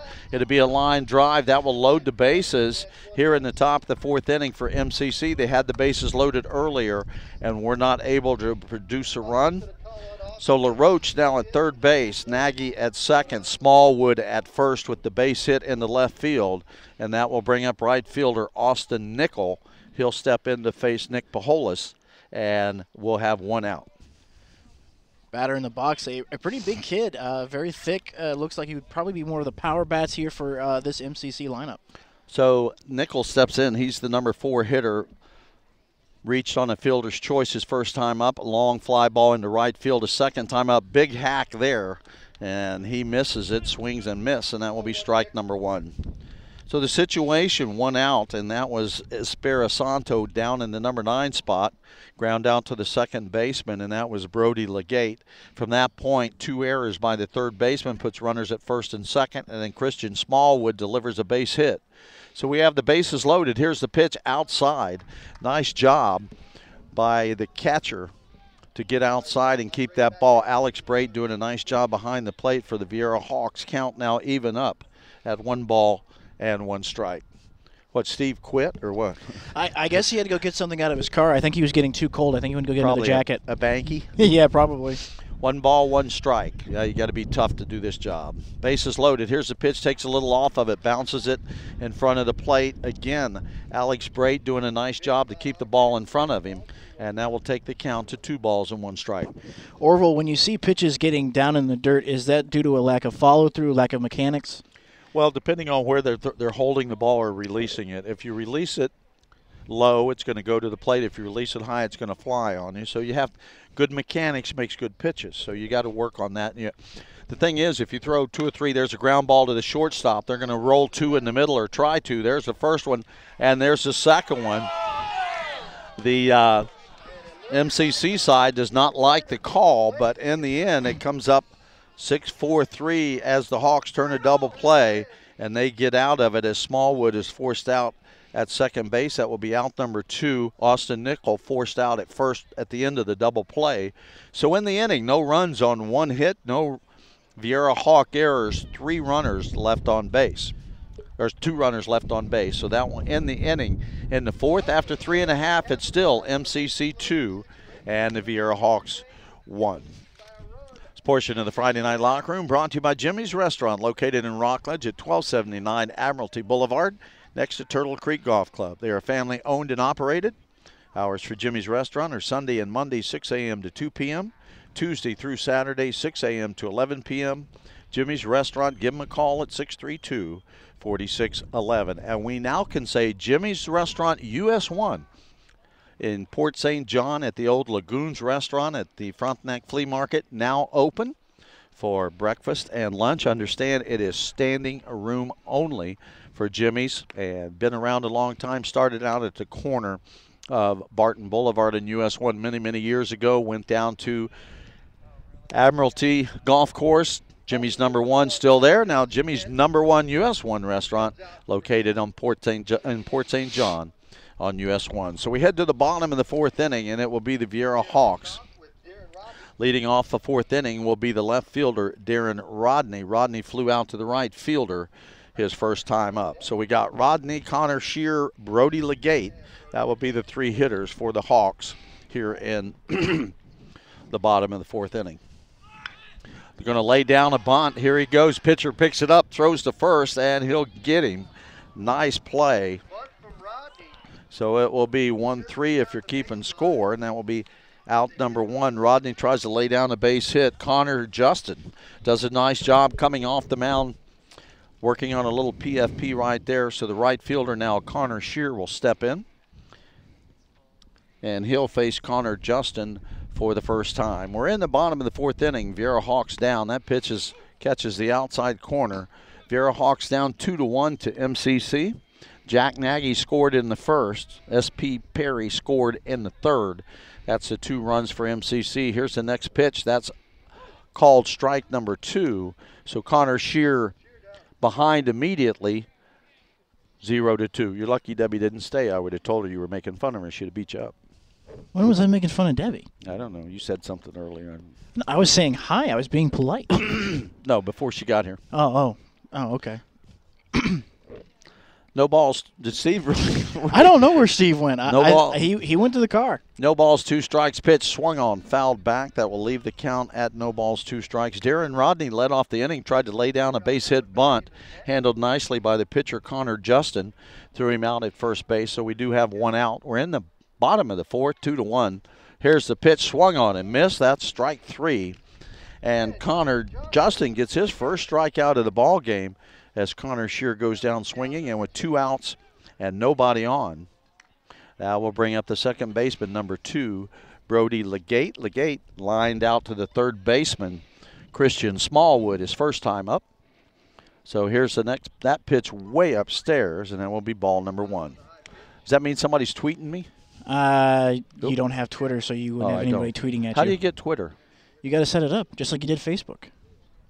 There's Brenda. Where's Brenda? Brenda's in the state of Florida. She's actually over here somewhere, foul ball to the left side. And that will be even up the count at 1 ball, 1 strike. Brenda, if you're anywhere close to Rockledge, we're at Rockledge High School. Come on over. Haven't seen you in 40 years. It's been a long time. So we want to say hello to her and her family down from Ohio, Middletown, as that ground ball, third base side again. This time it bounces off of Christian Smallwood. And he'll take a shot there, and that will be an error.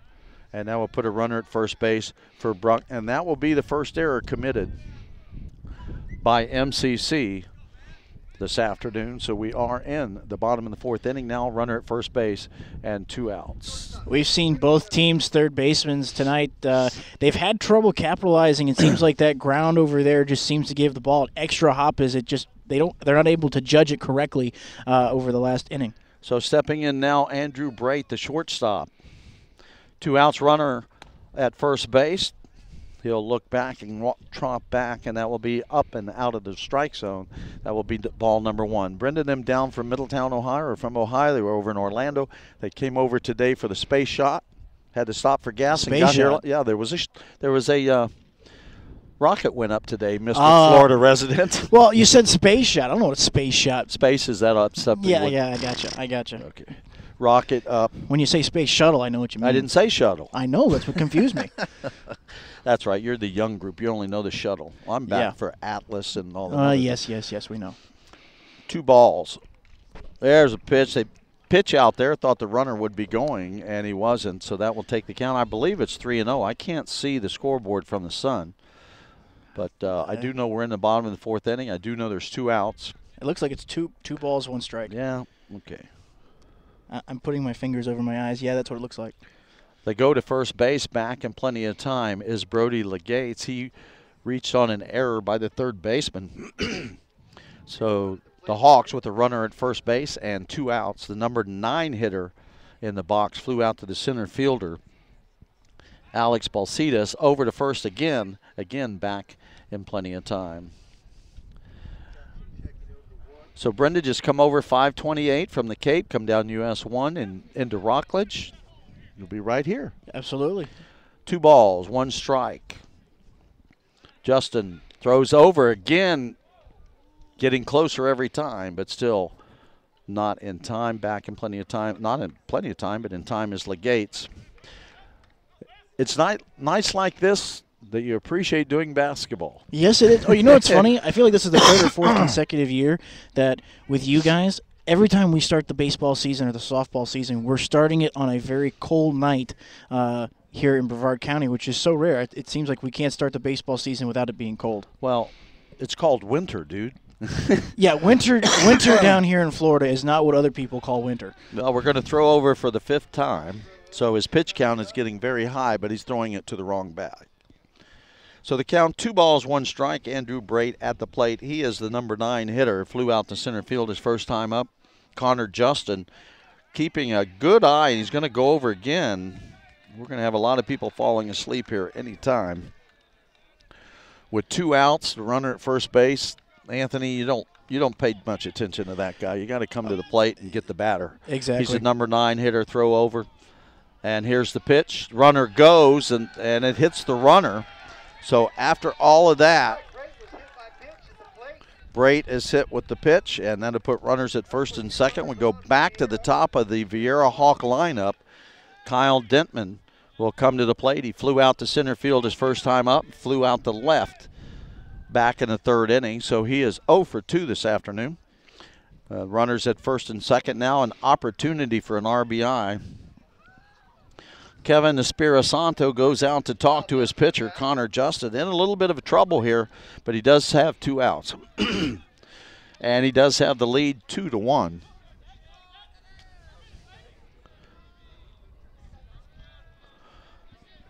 Justin looks, comes to the plate, swung on, foul back to the screen, and that will be strike number 1. Are you staying for the second game, Anthony? I will be staying for a little bit of the second game because I would like to try. I know we're getting ready for baseball season. I know next weekend I am still working on it, but we are going to do it for Friday Night Locker Room first. We're doing wrestling, the Cape Coast Conference tournament next Saturday. But yeah, I want to get ready for baseball season as that gets ready to go underway. So the count now, no balls, 1 strike. Second pitch handcuffs him, and that will be strike number 2. Connor Justin trying to work out of a little bit of a jam here. He does have 2 outs, but runners at first and second for the Viera Hawks. Count on the batter, Kyle Dentman, now the leadoff hitter. No balls and 2 strikes. There's a pitch upstairs, and that will take it to 1 ball and 2 strikes. The catcher, Espirisanto, asked for a little bit of help from the base umpire. He says no. I thought you got on the bus and went home. Where you been, man?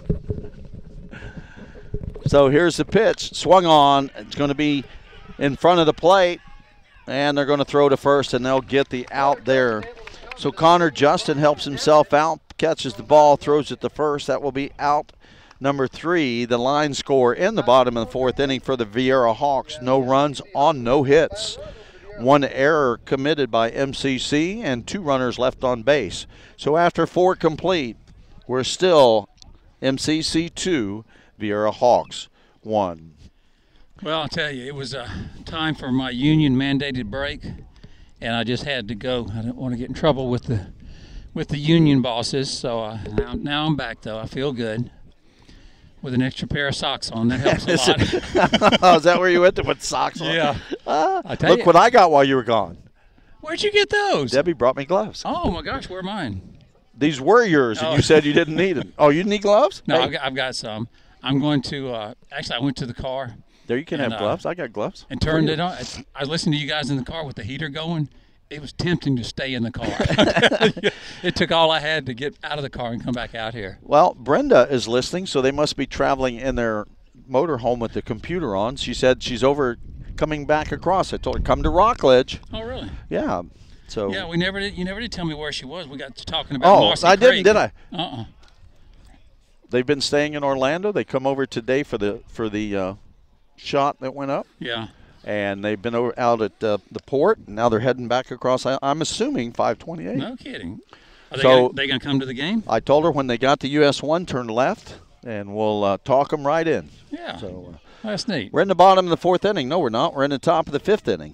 And MCC still with a 2-1 lead over the Viera Hawks. The Viera Hawks won earlier the other day by beating Spruce Creek. And MCC lost to the Rockledge Raiders here the other night, 5-2. So we're going to turn it over to Steve Wilson. He's been in the car warming up, see if he can still do anything. I guess not. Way to go, Steve. Well, why change now? How about Florida? Our buddy Tommy Eberhardt at Florida Master Tent. They are located at 3475 North Highway US 1 in Cocoa. Florida Master Temp is an authorized sales and service outlet for air conditioning systems, refrigeration equipment, ice making equipment, and machines. The office phone is answered 24 hours daily. The telephone 321-639-3166. I'm trying to put my gloves on and talk at the same time. That's a tough job. That just can't be done. I imagine. Let's see. Brenda says they're with another couple, or they would come over. They're going to eat in our car. Hey, what? Come on. There's room for 4 more here. Yeah, absolutely. Come here to the concession stand. We have pulled pork tonight here on the campus of Rockledge High School. They're in their car. They're not in their motorhome. They must be listening on their phone. Anthony will go get you some hot chocolate. Absolutely. He's a good one. Steve Wilson going to take the call as we start the top of the 5th inning. MCC Hustlers up by a score of 2-1 as we move to the top of inning number 5. SP Perry will step into the batter's box. We do have a new pitcher on the hill for the Viera Hawks, throwing from the right side and wearing number 6. Be Kenny Payne. Perry will face Payne. Pop straight up, might have a play. Looks like the third baseman is going to call off the catcher in foul territory. Nice effort, nice catch by the third baseman from the Viera Hawks, Kyle Dentman, to record the first out in the top of the 5th inning. I like my gloves. I like those. Debbie come to see me, threw the gloves down and ran off. I said, "Where's your jacket?" She says, "I don't have one." So I got gloves and she ran away. Alex Balcetis will step into the batter's box for the Hustlers. He's hitting from the left side tonight. I thought here it is. She brought me a hat too. Ooh, First pitch on the corner, call strike, no balls, and 1 strike. Oh man, you're ready. It's got a little bill on it. Balcetis 0 for 1 tonight. He walked in the first inning, grounded out to the third baseman in the 3rd inning. Hitting from the left side, swings through that pitch. No balls and 2 strikes. Balcetis quickly in a hole. Jackson Taylor on deck for the Hustlers. The lefty gets back into the batter's box, Alex Balcetis. Pitch just a little outside, 1 ball and 2 strikes. So I like my new hat. Oh, look at that. It's even got a little... got a little bill on it. Looks like a toboggan, and then it's got a little a bill, like a 1-inch bill on it. Anthony, you got to get a picture of that and tweet it out. That ball's high and outside, evens up the count at 2 balls and 2 strikes. Everybody go to Facebook and look at my new hat.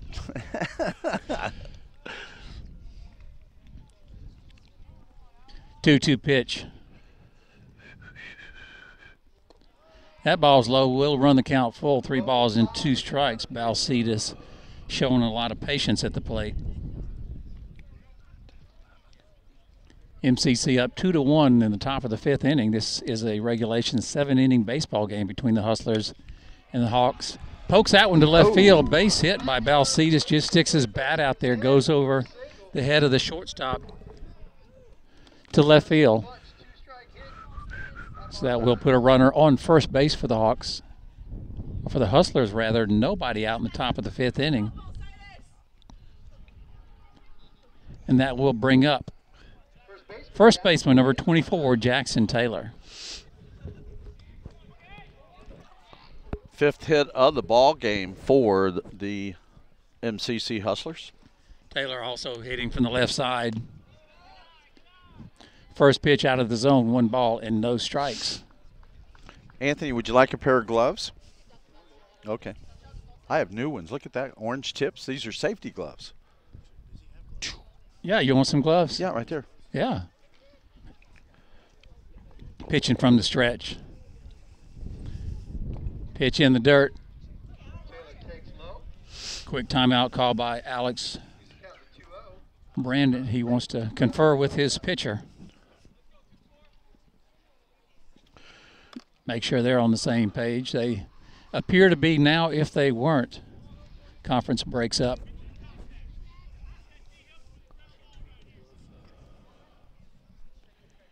Taylor steps back into the batter's box. Quick glance over his shoulder to first base. About a 4 or 5 foot, maybe 6 foot lead. Ooh, nice pitch right down the middle. Call strike, 2 balls and 1 strike on Jackson Taylor. Taylor 0 for 1 this afternoon. He was called out on strikes in the first inning. He did, however, reach base by walking in the 3rd inning. Throw to first base, probably not the best throw. Just trying to keep the base runner close. Count remains 2-1, 1 out in the top of the 5th inning. MCC 2, Viera 1. Quick glance to first base. Now from the stretch, the throw to the plate. Gets past the catcher in the dirt. That'll be called a wild pitch. Thinking about stretching it from first to third, changing his mind. The catcher could not find the ball immediately. Balcetis easily reaches second base and thinks about rounding the corner, going to third, changes his mind. So that'll put an MCC Hustler on second base with 1 out. That was a called ball. 3 balls and 1 strike on Jackson Taylor.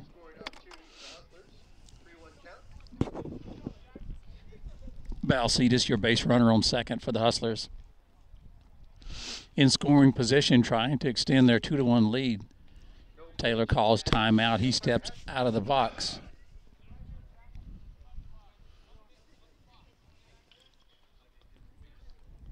Count remains 3 balls and 1 strike.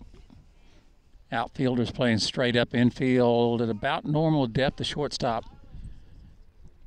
pretty much behind the base runner, so he's pinched over a little bit towards second base. Line drive to right field will fall in for a base hit. Second base runner had to check up to make certain that it fell in. He's not going to be able to score.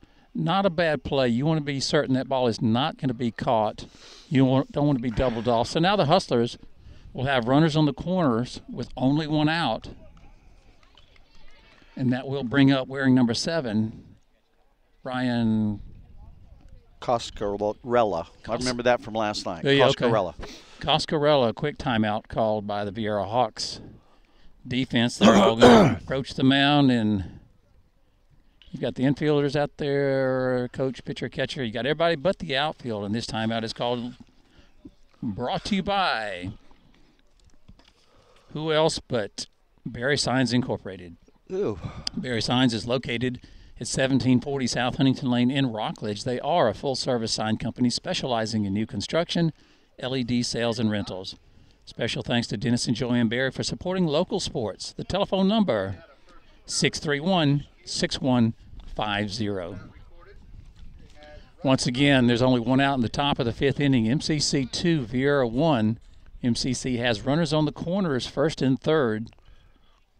Coscarella hitting from the right side, about ready to step into the batter's box. Your pitcher for the Viera Hawks. Kenny Payne still on the mound. Kenny Payne. Notice how I was ready for that answer? You got it. You got it. Payne from the stretch, of course. Here's the pitch. Off-speed pitch, drops out of the zone just a little low. 1 ball and no strikes. Rockledge Raiders in the first base side starting to show up now for their 7 o'clock game. Johnny Goodrich and his Spruce Creek Hawks showing up. They'll be in the third base, it looks like, third base dugout. They played Viera the other night. Viera got the best of the Hawks. It was a game of the Hawks, Steve, the Viera Hawks and the Spruce Creek Hawks. But Bob Doty got the best of Johnny Goodrich in that one, so Johnny Goodrich will face the Rockledge Raiders and head coach Greg Claiborne in his 15th season here at the Rock. So that should be a nice game. That'll start somewhere around 7 o'clock. So if you're not doing anything, come on by. It'll be a great ball game as the sun goes down, and so does the temperature. Stepping off quick. One of those little half fake throw to third. I'm going to look at first. No harm, no foul. But you mentioned Johnny Goodrich. He's faced the Raiders a time or two. Of course, he's a former Merritt Island Mustang head coach. Pitch by Payne. That one's just a little bit low. 2 balls and no strikes on Coscarella.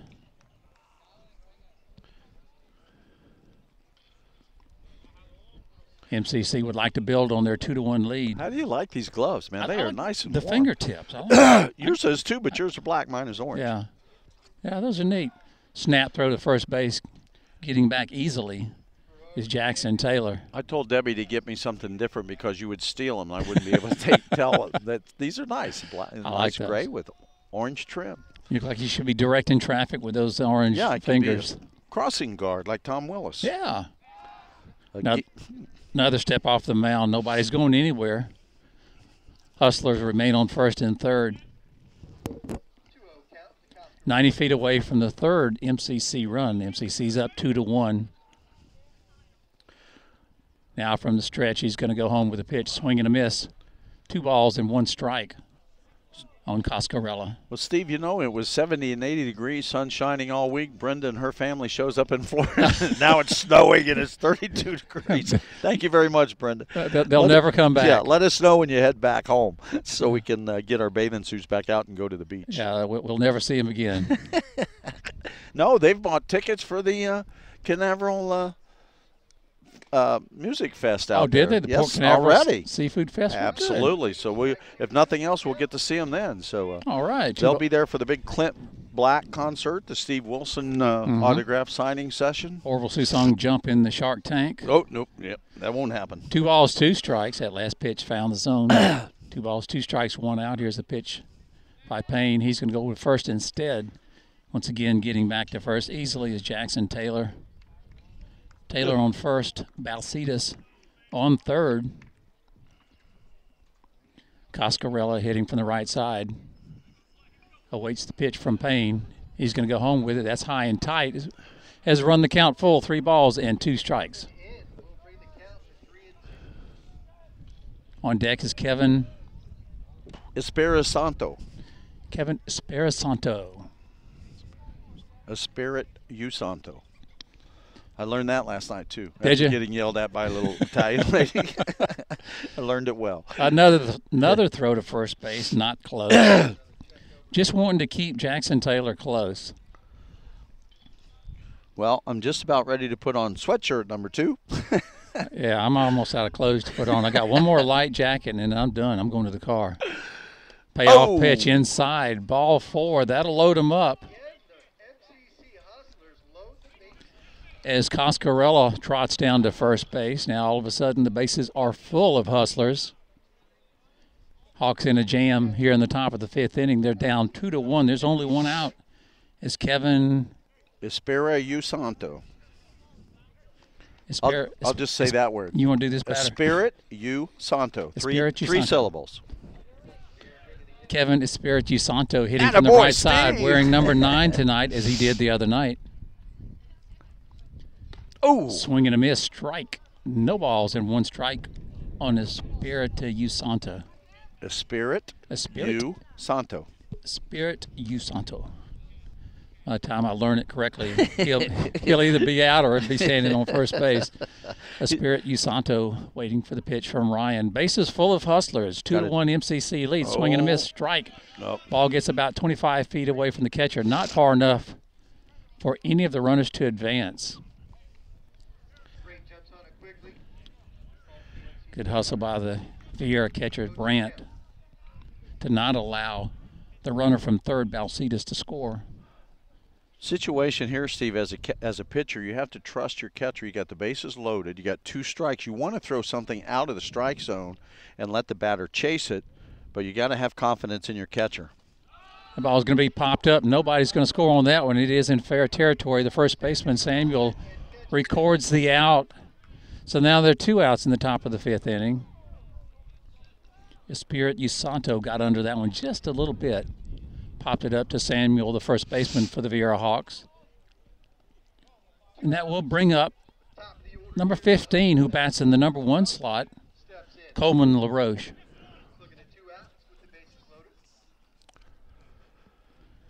LaRoche 0 for 3 this afternoon. Big opportunity here for an RBI with the bases loaded. He did reach third. He went as far as third base. He reached on an error in the 3rd inning. First pitch out of the zone, 1 ball and no strikes for LaRoche. Jack Nagy on deck for the Hustlers. Steve, out of 4 innings so far, the MCC Hustlers have left the bases loaded twice and 2 runners on once. So they're due for a base hit with some runners on. A slow roller to the second baseman. It might be close. It will be close, and it's an infield hit. 1 run will score. A wild throw to first base will allow a second MCC run to score.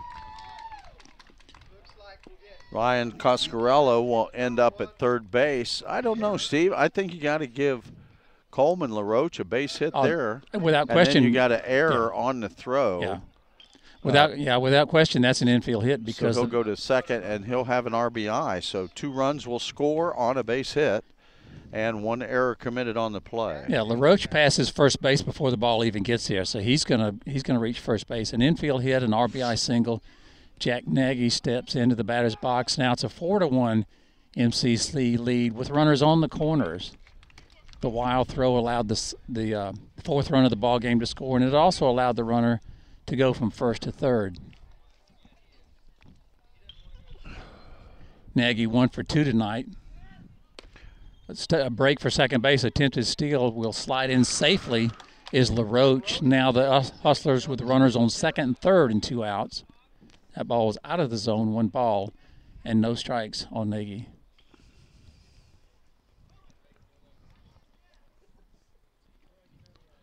Surprisingly down by 3 runs that you would try to throw the runner out at second base with a runner at third. Yeah. Pitching once again from the stretch. Going home. A well-hit ball to left field. Should be caught by the left fielder, and it is. So the top of the 5th comes to an end, but not before the Hustlers pick up a couple of runs. So the line score for MCC and the top of the 5th inning, 2 runs on 3 hits, 1 Viera Hawk error. They left 2 runners on base. Your score now after 4.5, the Viera Hawks 4 and MCC 1. We'll head to the bottom of the 5th inning. We'll see Brait, Robinson, and Samuels. That will be the number 1, 2, 3 hitters in the bottom of the 5th. This portion of the Friday Night Locker Room is brought to you by Community Bank of the South. Community Bank of the South has 3 locations, one at 277 North Sykes Creek Parkway in Merritt Island, one on State Road 524 in Cocoa, and the other at 1902 South Fisk Boulevard in Rockledge. Community Bank of the South provides personal banking, online banking, business banking, commercial and residential loans, and other service. Community Bank of the South is an equal housing lender and FDIC insured. The website, cbosdirect.com. We'd also like to thank our title sponsor. He's the man that drives the ship, and of course that is Mike Erdman of Mike Erdman Nissan Cadillac. Their dealership is located on the 520 Causeway, Merritt Island. They are an authorized sales and service outlet for new Nissan and Cadillac products, and they carry a line of used cars and trucks. The website, MikeErdmanMotors.com. The telephone, 453-2050. Tomorrow morning, you're looking for something to do. It'll be a little chilly. Get up and run a 5K. It's the Lindsey Brown. You're not talking to Anthony, are you? Are you either? Am I? No, you're not talking. Number one, I'm not getting out to do anything. Anthony, get out of bed. It's the Lindsey Brown 5K Winter Blast. It leaves from Rockledge High School, goes straight down Rockledge Avenue to the river, turns right. You're heading south down Rockledge Drive. It's a nice run for a good cause. I did the T-shirts for him, but I'm not getting up to run. Not going to run. 32-degree weather. Hawks ready to lead off the bottom of the 5th inning. They're down by 3 runs, 4-1 to the MCC Hustlers. Steve, a new pitcher now, Carson. Alex Brandt steps into the batter's box, looks at the first pitch in the zone. No balls in one strike. Here's the pitch. Carson Barrett, Steve, your new pitcher, now on the mound for MCC Hustlers. Little left-hander. Barrett's pitch just a little inside, evens it up at 1-1. Hawks need base runners. They're down 4-3. 3 more cracks at it. This will be a regulation 7-inning baseball game. Swing and a miss. 1 ball and 2 strikes. Christian Robinson on deck for the Hawks. Brandt hitting from the left side. Number 8 steps into the batter's box. Lefty versus lefty. Swing and a miss. Strike 3. Brandt goes down on strikes. Nice off-speed pitch by, you said that Barrett, the pitcher for MCC? Carson Barrett. Carson Barrett. Christian Robinson stepping into the batter's box. He is 1 for 1 tonight. He walked in the first inning, singled in the third inning, got as far as third base, was unable to cross home plate. First pitch by Barrett's in the dirt, 1 ball and no strikes. Nice evening on the campus of Rockledge High School. A little chilly, but not a rain cloud in sight. And I'm convinced the wind will die down just a little bit as this game proceeds and we move into game 2. Swing and a miss, 1 ball and 1 strike on Robinson. Barrett gets the sign, the windup and the pitch. Mighty close. Umpire did not like it. He called it inside. 2 balls and 1 strike on Christian Robinson. Sebastian Samuels, the cleanup hitter for the Hawks, standing in the on-deck circle. They'd like to get the big guy up here with at least 1 base runner on base. That pitch low and away, 3-1 on Robinson. Anthony, you got the boss's headset on now. I know it. I'm quite surprised. You know, I know the rules. Be very careful, very wary of the headset rule. But yes, I have Orville's headset on. It's kind of nice. You know, we're the sets of Hall of Famers. Foul territory. That one goes right down the line. Count remains, or excuse me, it moves to 3 balls and 2 strikes. Full count on Christian Robinson. We need to mess with Orville. We need to turn his headset down. We'll leave the audio. Just turn the hearing down so he can't hear good. If I see him sneak up, I'm going to do that. Yeah, he's snuck around. He snuck around now. Payoff pitch to Robinson is high. So that will put a Viera Hawks runner on first base. That's what they need. They're base runners. They need runners. They're down by 3. The big guy, Sebastian Samuels, walks to the batter's box. Samuels hitting from the right side.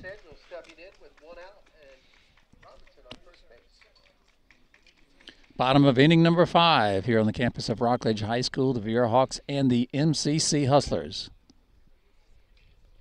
Barrett's going to throw over to first base. Not really a pickoff move. It's more or less a move to keep the base runner close. I can promise you he has a better move than that. Samuels digging in the batter's box.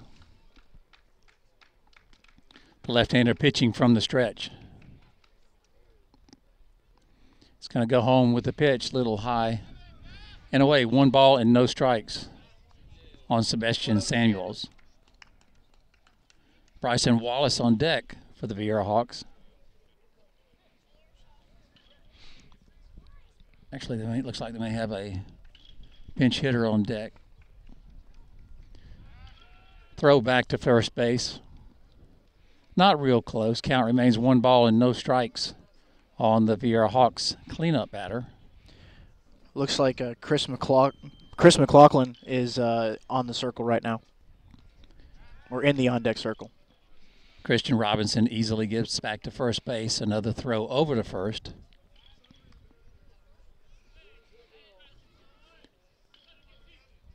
Samuel waiting patiently in the batter's box from the right side, big number 24. Another throw to first base.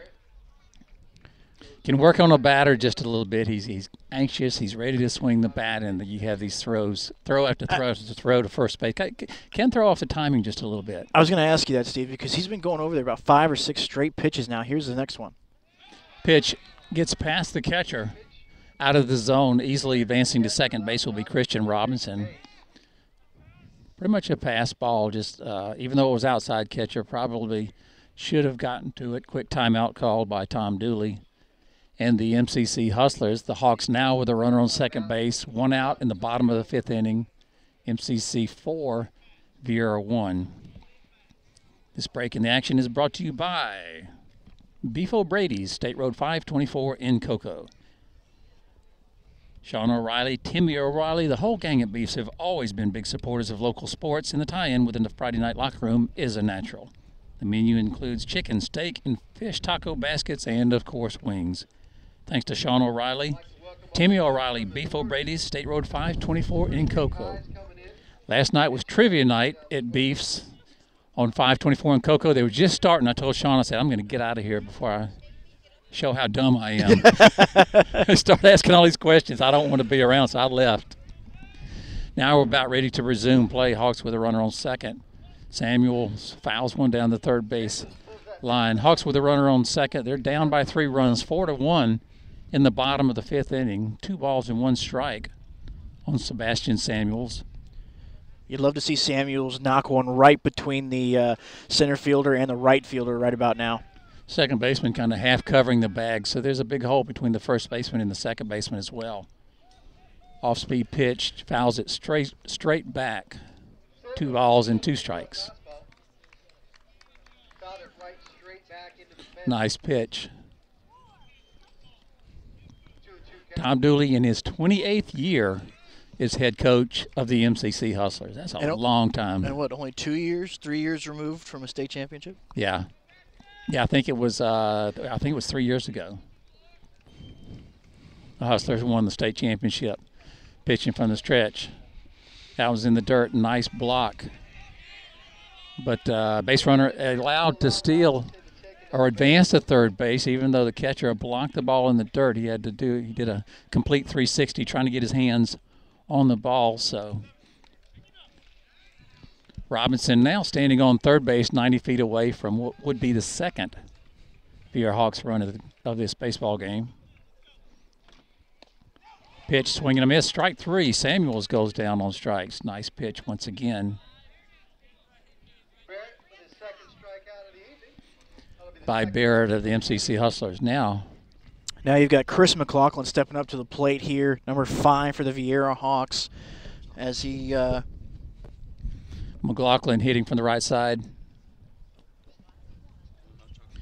Hitting in the place of Bryson Williams, hitting on the number 5 slot.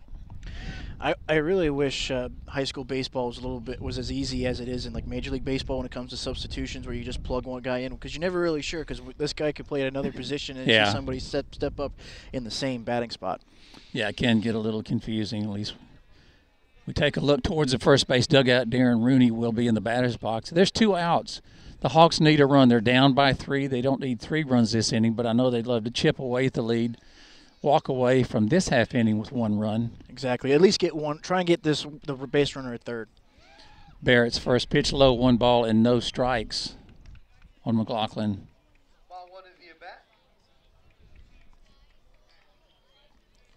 McLaughlin hitting from the right side. Steps out, now steps back in. Christian Robinson 90 feet away, standing on third base. Not much of a lead, maybe 6, 7, 8 feet. Here's the pitch by the lefty. Ground ball by third baseman, fielded cleanly. Should be a 5-3 put out, and it is. Strong arm shown by the third baseman for the MCC Hustlers.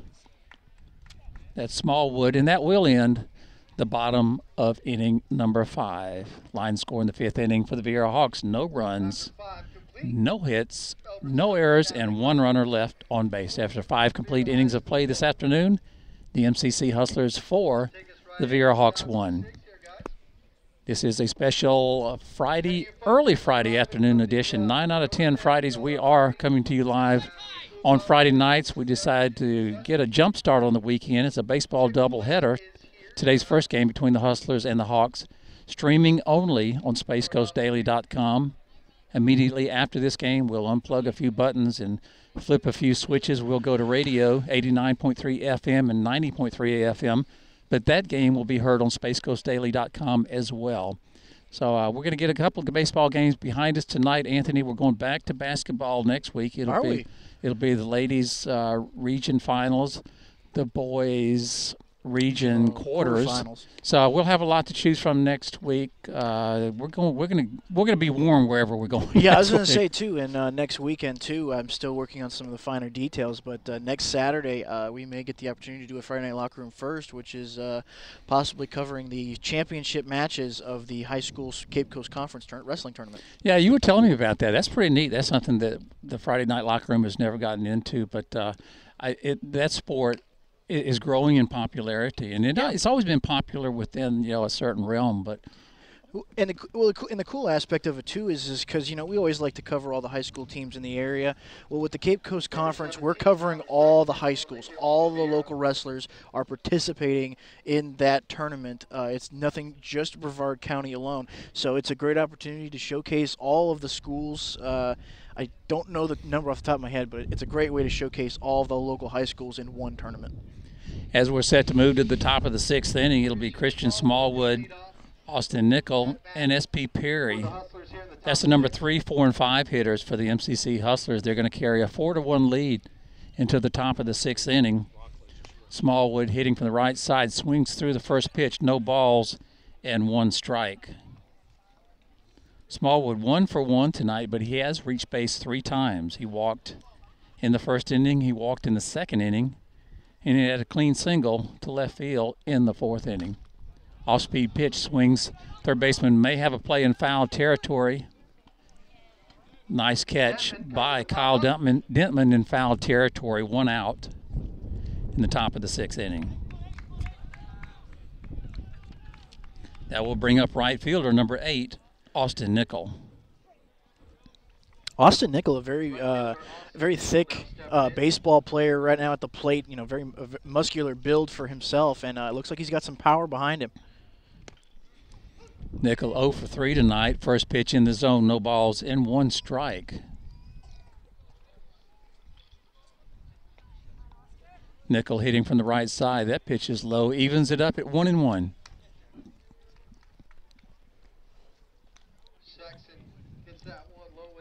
About 20 minutes after the conclusion of this game, it will be the Rockledge Raiders and the Spruce Creek Hawks going at it in game number 2 of our doubleheader.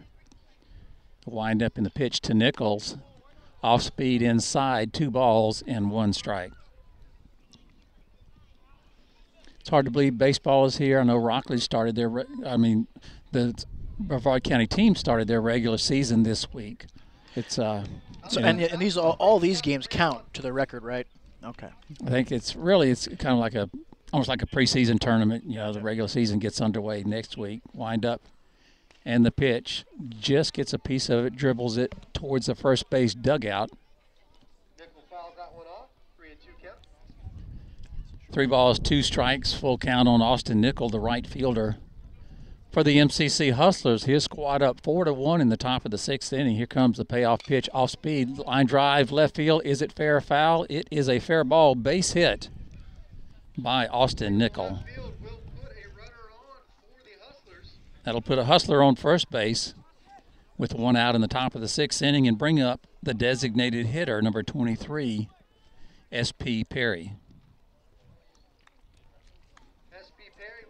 Perry 2 for 3 this afternoon. He singled in the first inning. He tripled and scored a run in the 3rd inning. And he was put out by the 3rd baseman in the 5th inning. Pitch home, high and away. First pitch to Perry, 1 ball and no strikes. I'm almost afraid to say it, but I think the wind has died down a little bit. It has died down a little bit, but it has also made the temperature drop. As much as we don't like the wind, the temperature is going to continue to drop tonight. Last I saw, it was like 55, 54 degrees. That pitch low, 2 balls and no strikes to Austin Nickel. Small line drive, base hit to right field. That'll put runners on first and second. Nickel could not go any further. The ball was hit so hard and so well. Right fielder got to it in a hurry. Nickel had no chance to advance to third, but now Hustlers making some noise in the top of the 6th inning. Runners on first and second, only 1 out.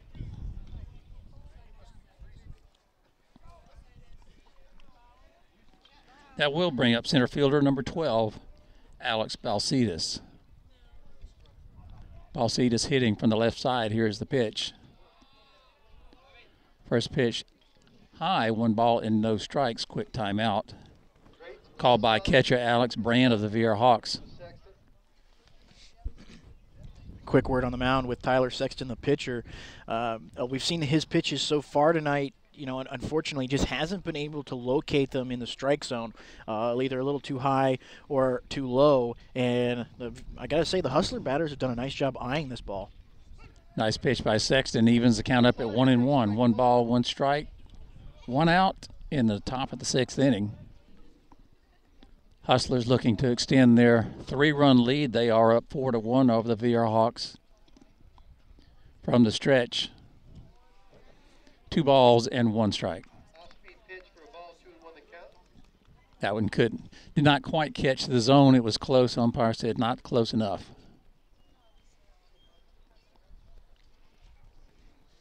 Pitch by Sexton, ground ball up the middle. Infielder should have a play. Steps on the bag of second, over to first. A double play, 4-3 double play.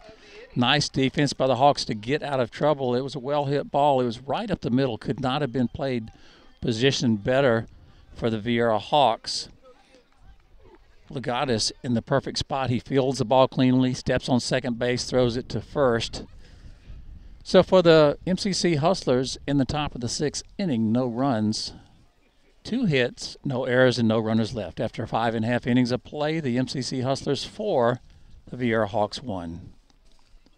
Mark it down, February 26th, 27th, and 28th is the Port Canaveral Seafood Music and Seafood Fest. It'll be 3 days of music, 3 days of eating seafood. There's going to be arts and craft shows.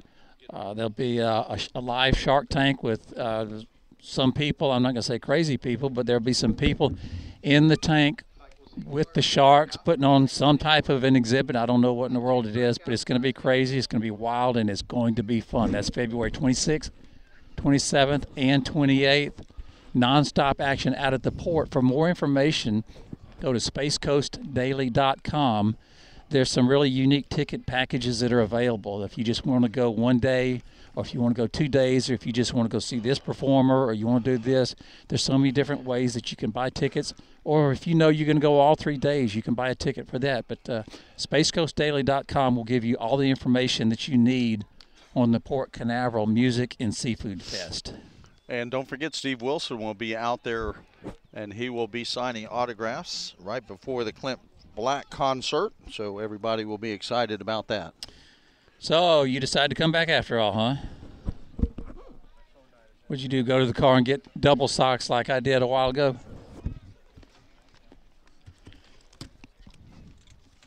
Once again, special Friday or early Friday afternoon edition of the Friday Night Locker Room. Steve Wilson, Orville Susong, and special guest Anthony Knockreiner decided to join us this afternoon. I hope he's going to stick around for game 2 because I'm going to need to go to the car and get some heat at some point in time. That's where Brenda and them are eating. They're in Titusville. They're eating at Dixie Crossroads. How about that? Where's Brenda? We know exactly where she is. She's in Titusville. Darren Rodney for the Hawks stepping into the batter's box to lead off the bottom of inning number 6. First pitch, low, 1 ball and no strikes. I can't read you right. Rodney or Rooney? Darren Rodney. Rodney. Nice pitch, evens it up at 1-1. Anthony, you sticking around for both games? He's thinking about it. I will be sticking around. I probably will not stick around for the whole game for the second game, but at least for the first 4 innings, I'm going to try and stick around. Oh, I love it. That'll give me a good break. I can go to the car, turn the heater on, Now give me something to look forward to. That ball in the dirt, 2 balls and 1 strike on Rodney. Lefty on the mound for the MCC Hustlers wearing number 17. Shot to third base, unable to field it cleanly, getting past the third baseman. Oh, what do you – base hit or an error. Those are always tough calls. The ball was hit hard. I didn't see it. He attempted to backhand the baseball, which is the only thing he could have done.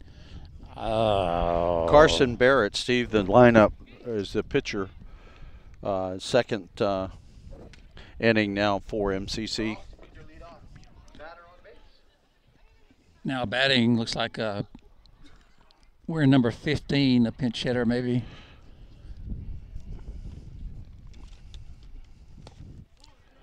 Off-speed pitch inside.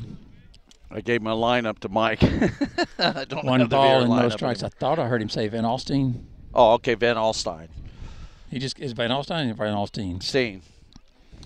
Van Alstyne hitting from the right side. He's in the hole 1-0.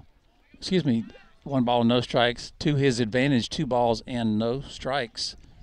Darren Rodney on first base. We're going to credit Rodney with a base hit. You know, I asked myself, would it take an above average play to get him out? And I think it would have on that one because the ball was hit so hard and it was hit to the backhand side of the third baseman. I think if you ask the third baseman, he's going to say, I should have had it, but it would have taken an above average play to field it and make the throw. So we're going to credit Rodney with a base hit. Throw over to first base, 2 balls and no strikes. Now going home with the third pitch. Does not find the zone, 3 balls and no strikes on Van Alstyne. I know I'm messing up your book. Well, Everybody keeps score a little different, I guess. there's no saving it now. It's a done deal. Anthony kept the first few batters. Yeah, I see that. Looks like he was doing a hockey game. 3 balls and 1 strike to Van Alstyne. The Hawks down 4-1. We are in the bottom of the 6th inning. 2 more times through. 2 more innings for the Viera Hawks. Offensively swings through that pitch. 3 balls and 2 strikes. We have a full count on Van Alstyne. Boy, is that hot chocolate good. Woo. You like that? I do. Is this my Yeah, I brought it to you. It's probably cold now. I handed it to you. well hit ball in the gap between the left fielder and the center fielder, drops in, and a base hit for Van Alstyne will put Viera Hawk runners on first and second with nobody out in the bottom of the 6th inning. The Hawks are threatening to get back into this game. Get our first look at number 4, Connor Leary stepping in. That will bring up number 4, For who? Connor Leary, Connor Leary. I believe is who he is, according to the PA announcer. Well, he's got my roster, so he's got to be right. Leary hitting from the left side. I should have a Viera roster from last night. Pitch by the lefty is going to be high. 1 ball and no strikes.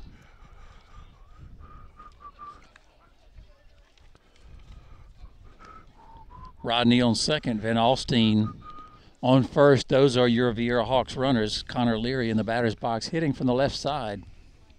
Pitching from the stretch. Popped up towards the Friday night locker room equipment. Anthony, guard us first and guard the equipment second. No. Yeah, Anthony said he thought it was the equipment first and us second order. Well, no, Yeah, it's us first, then the equipment. See, he's been taking orders from Alan now. He's got everything messed up. That's your hot chocolate before it gets cold. Oh, I have to take a break. It's almost time for my second union man to take a break also. Pitch, nice pitch. 1 ball and 2 strikes on Connor Leary. Andrew Brandt on deck for the Viera Hawks. They're down 4-1 in the bottom of the 6th inning. They are the home team.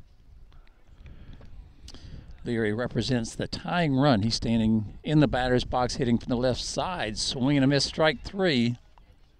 Leary goes down for the first out in the bottom of the 6th inning.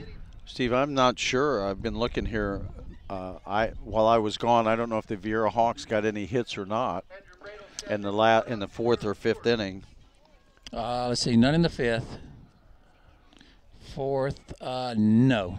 So the Viera Hawks with only one hit this evening, Steve. The production on the offensive side has been shut down completely by the MCC pitching. Pitch out of the zone to Brant, 1 ball and no strikes. On the other hand, MCC's done well with the ball. They've had 9 hits and scored 4 runs. Can you turn me up? Now set. Andrew Brant waiting for the pitch from the lefty. Line drive. Will it drop? Will it drop? No, it will not. Right fielder has a beat on it, and no runners cannot advance. So Brant lines out to the right fielder for the second out in the bottom of the 6th inning. Hawks still with 2 runners on base, 1 on first and 1 on third. Kyle Dittman, the third baseman, will step in now with 2 outs. Runners at first and second. Hitting from the right side. Hawks need a run. They don't need 3 runs, but they need a run. They're not going to get it this inning. Pop up to the shortstop, waving everybody off. An easy put out by Jack Nagy, shortstop for the MCC Hustlers. So for Viera in the bottom of the 6th inning, no runs, 2 hits, 2 runners left. Nobody crosses home plate after 6 complete innings of play tonight. MCC 4, Viera 1. Viera had 2 hits that time? Yeah, I'm going to credit him with a hit there at third base. So no runs, 2 hits, no errors, 2 runners left on base. After 6 complete, it's MCC Hustlers 4 and the Viera Hawks 1. At this time, we'd like to thank Al's Trophy Shop and their 2 locations in Brevard County, one on Palm Bay Road in Palm Bay, the other on US 1. Just north of the beach line. I want to thank Al's Trophy Shop for all the plaques. They are the ones that make the plaque that Steve gives away at the end of the game for the Friday night locker room game of the week. Player of the game. Steve will do that, huh? After that, who will it be? We never even thought about that. We thought about it in about the first inning when we talked about Al's Trophy. But, yeah, we've got another inning to go. It's we'll see how it all plays out. We'll wait and just give one for the 7 o'clock game. How's that? No, we can't do that. We either give one or we give none. Huh? I got an idea, though. Nope. So we head to the bottom. No, excuse me, to the top of the 7th inning, the Viera Hawks.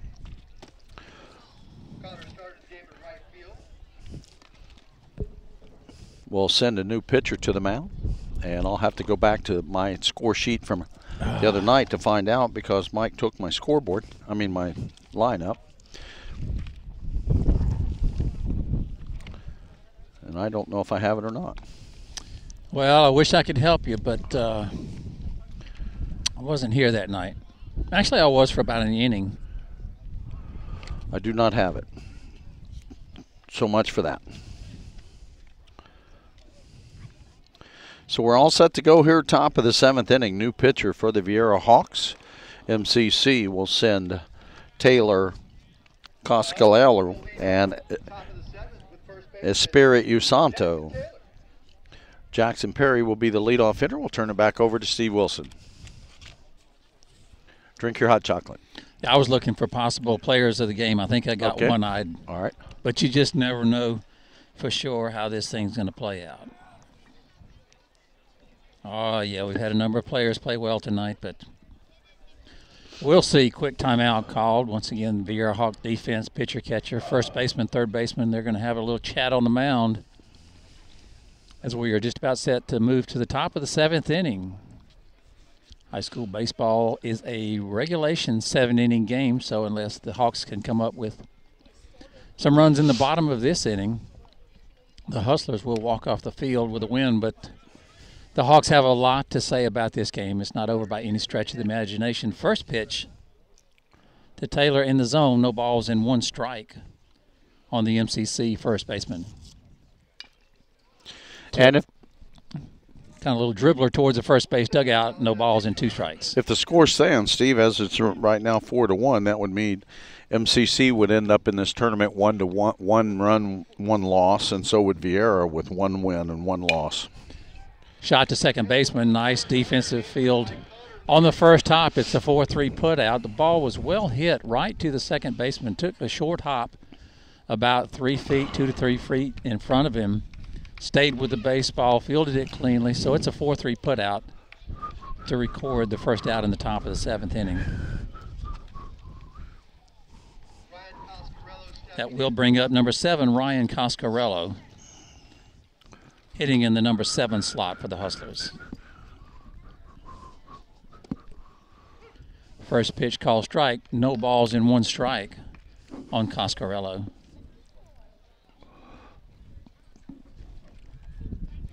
Coscarello 0 for 1 tonight. Oh, excuse me, 0 for 0. He walked his first time in the 5th inning. That was his first plate appearance. Made it all the way to third base. Did not score. That ball tipped foul back. No balls and 2 strikes on Coscarello.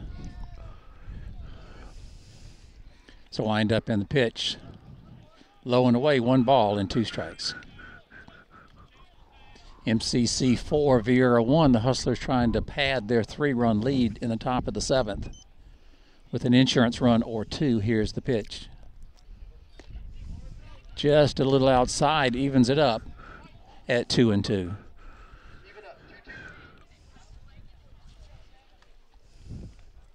Once again, immediately after this game, we'll take a short break. We'll pull out some wires and connect some wires, go from streaming to radio. So we'll have a short break. It'll be a working break, but don't go away. SpaceCoastDaily.com is carrying both games, the MCC Viera game now, of course, and the Spruce Creek Rockledge game later. Payoff pitch coming to the batter. Pops straight up in foul territory. Is it reachable by anyone? Yes, it is. Unable to field it is the shortstop. Great effort by the Viera Hawks, catcher. Great effort by the catcher, Brandt, but is unable to come up with it. Ball falls to the ground, so it remains full. Steve, if everybody's sitting in the house listening to us on their computer and they happen to get in the car to head out to dinner, they can pick us up when the 7 o'clock game starts. We will be on 89.3 FM in North Brevard, 90.3 FM in South Brevard, and also streaming on SpaceCoastDaily.net. Once again, the payoff pitch is going to be out of the zone. It's high. So Coscarello is going to walk for the 2nd time tonight. Looks like we may. Looks like Smallwood is going to pinch hit. Taylor Smallwood. Smallwood wearing number 26 for the Hustlers. Hitting from the right side. First pitch to Smallwood is high, 1 ball and no strikes.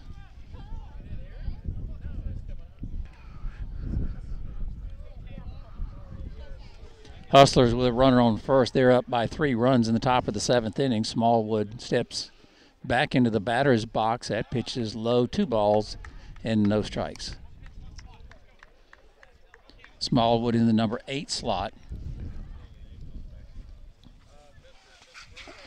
Pitcher steps off the mound to gather his thoughts, just to relax a little bit. 2 balls and no strikes. He doesn't want to lose the batter. He needs to keep it right where it is. They're down by 3, and then turn it over to the Hawks offense. Nice pitch. 2 balls and 1 strike.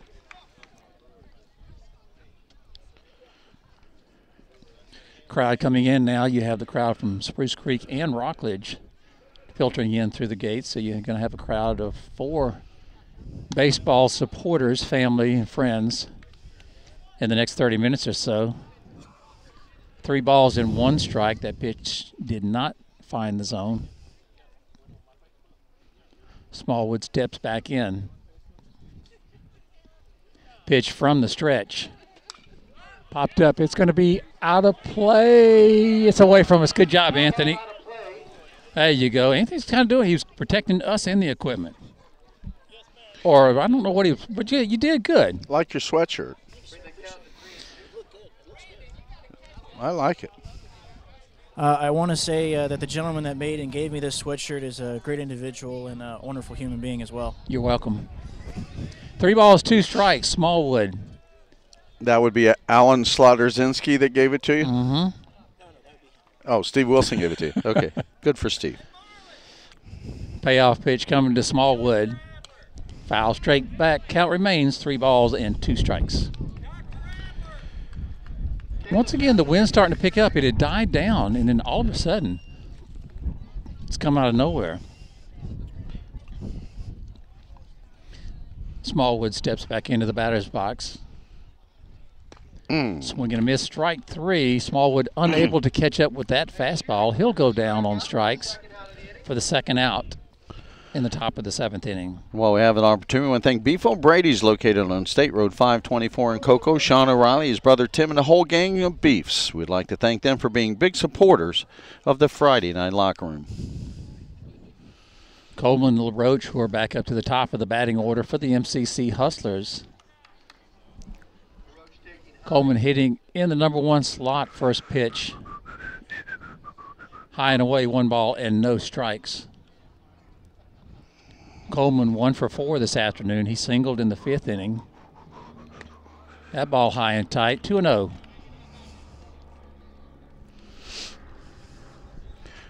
Viera Hawks need to stop it right where it is. They're down 4-1 in the top of the 7th inning. They're going to need 3 runs to tie this thing up. 4 runs for a win if the score remains 4-1 after 6.5.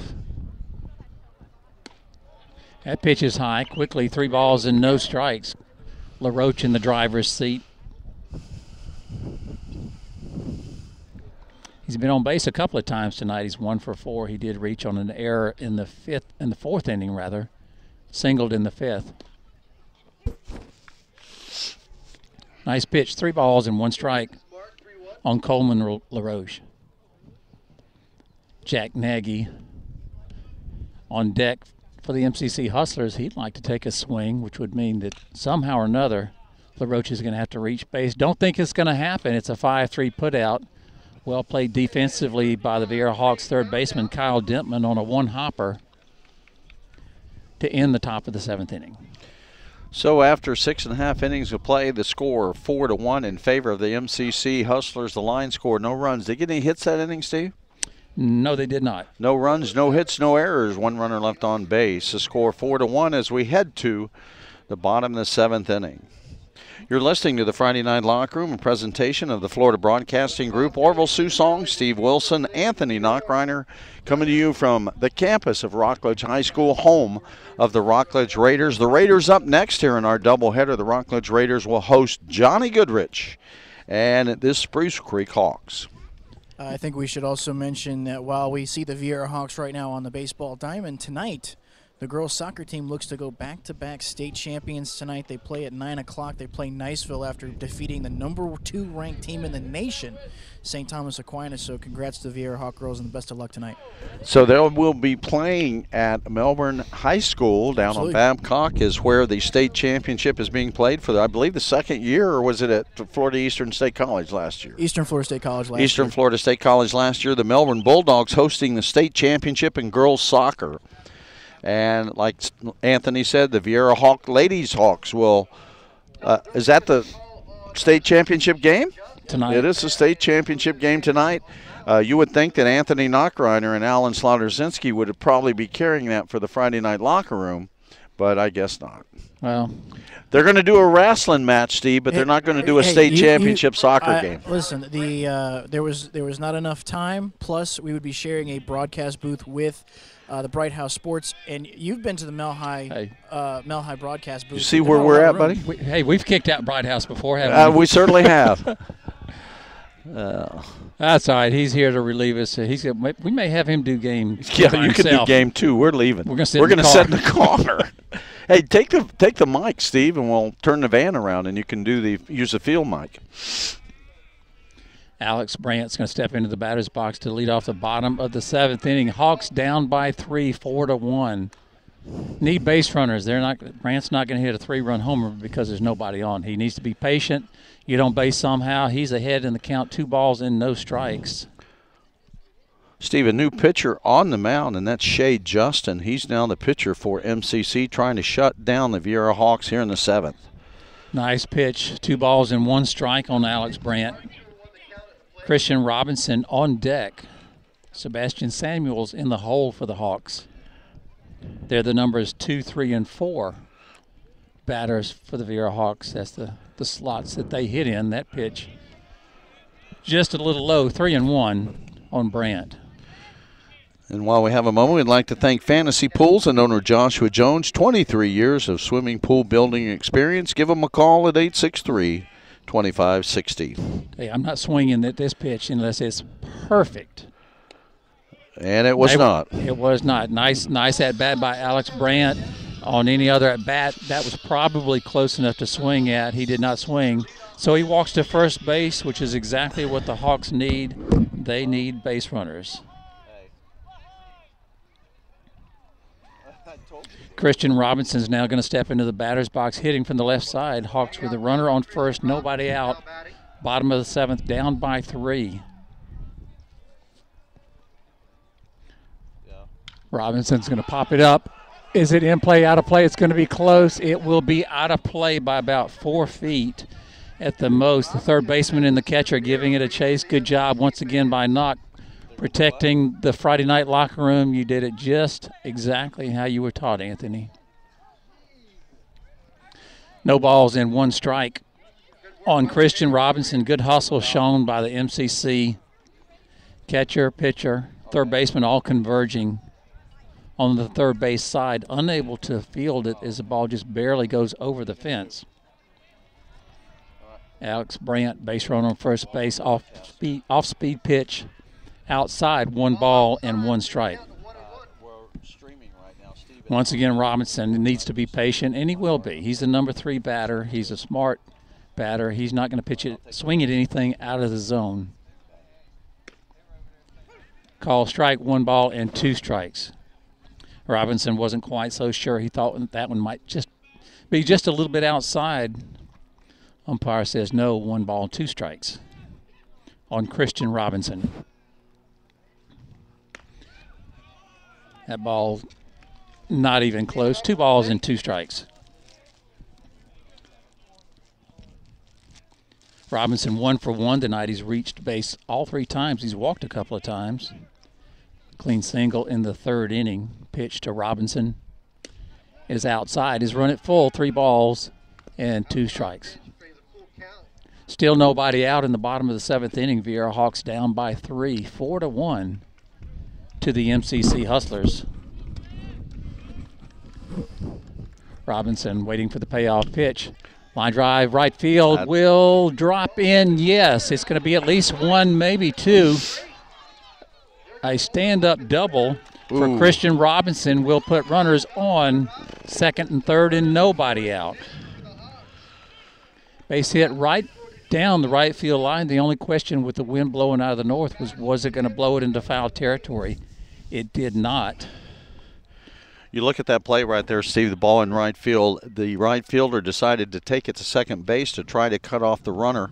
The runner went into second base. They did not wave the runner from third home, but now they have runners at 2nd and 3rd and nobody out. Sebastian Samuels, the cleanup hitter for the Hawks, hitting from the right side, swings through the first pitch. No balls and 1 strike. Yeah, down by 3, you better be dead certain you can score that runner if you're going to wave him. Samuels 0 for 2 tonight. He did walk and reach base in the 3rd inning, almost hit by a pitch. Hey, if I'm there, just go ahead and put that shoulder into it and load him up. Nah, he's a big boy. He could have took that. I know, that's what I'm saying. Yeah, it's easy for me to say on this side of the fence. I know Anthony Knockreiner would have done it. Oh, he's a football player. He'd eat glass.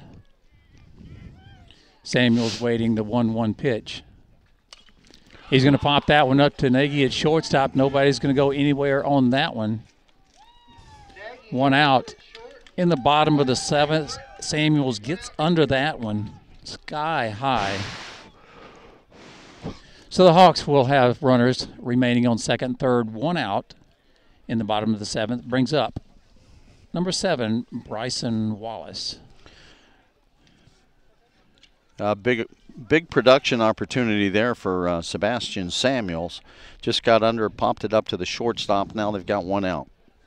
Wallace 0 for 2 tonight with a walk, first pitch high, 1 ball, and no strikes.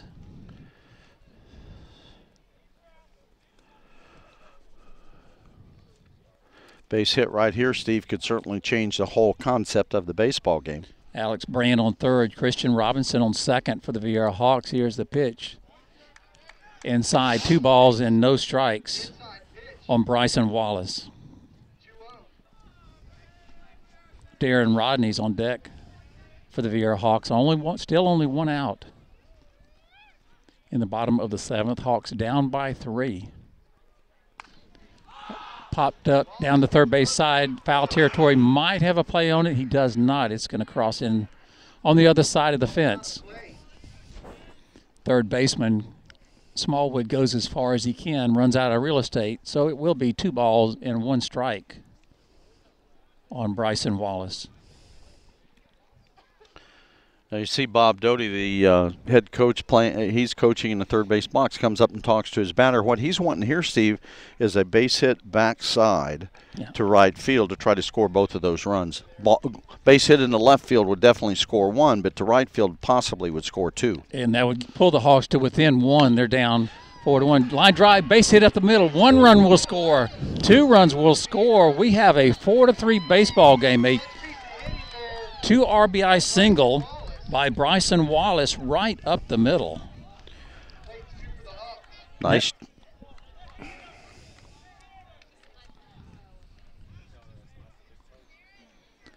Hawks now down by only 1 run. And that will bring up, in wearing number 12, Darren Rodney, still only 1 out. Now the Hawks with the tying run on first base, a potential winning run at home plate. Line drive, base hit to left field is going to put runners on first and second. Back-to-back base hits by Wallace and now Rodney. Viera, Steve, finally coming alive here in the bottom of the 7th inning. They had 3 hits coming into this inning. They've got 3 hits right now in just this inning, and they put 2 runs on the board. And while we have an opportunity, we'd like to thank Advanced Tax Center for individual, corporate, partnership, estate, and trust tax returns. Advanced Tax Center also offers bookkeeping and payroll services for businesses. The phone number for Twyla Midwood at Advanced Tax Center is 636-8561. You can pick them up on their website at advancedtaxcenter.com. We also want to thank Al's Trophy Shop and their 2 locations in Brevard County, one on Palm Bay Road in Palm Bay, the other on US 1, just north of the beach line. And Jimmy's Restaurant, we were saying for the last 3 or 4 weeks, Steve, coming soon to Port St. John. Jimmy's Restaurant, US 1, is now on US 1 in Port St. John at the Old Lagoons Restaurant in front of the Frontenac Flea Market. Jimmy's Restaurant open for breakfast and lunch. So stop by, say hello to Jimmy, tell him you heard him on the Friday Night Locker Room. We'd also like to thank Community Bank of the South and their 3 locations in Brevard County. One on 277 North Sykes Creek Parkway in Merritt Island, the other on State Road 524 in Cocoa, and the third at 1902 South Fisk Boulevard in Rockledge. Community Bank of the South provides personal banking, online banking, business, commercial, and residential loans. Community Bank of the South is community-minded, bringing tonight's game to you in public over this station. I want to remind everybody the next game, Spruce Creek Hawks and the Rockledge Raiders. Not only can you pick us up on SpaceCoastDaily.com, you can pick us up live on the FM radio at 89.3 FM in North Brevard, 90.3 FM in South Brevard, and as always, streaming from our Sports Center on Merritt Island, SpaceCoastDaily.com and FNLR.net. New pitcher on the mound as we're about ready to resume play. Setting the scene for you, the Viera Hawks down by a score of 4-3. They are the home team. We're in the bottom of the 7th inning. Viera has a runner on first and second. Only 1 out is Connor Shearer re-enters the ball game. He'll be stepping into the batter's box, hitting from the right side. So the tying runner is standing on second base.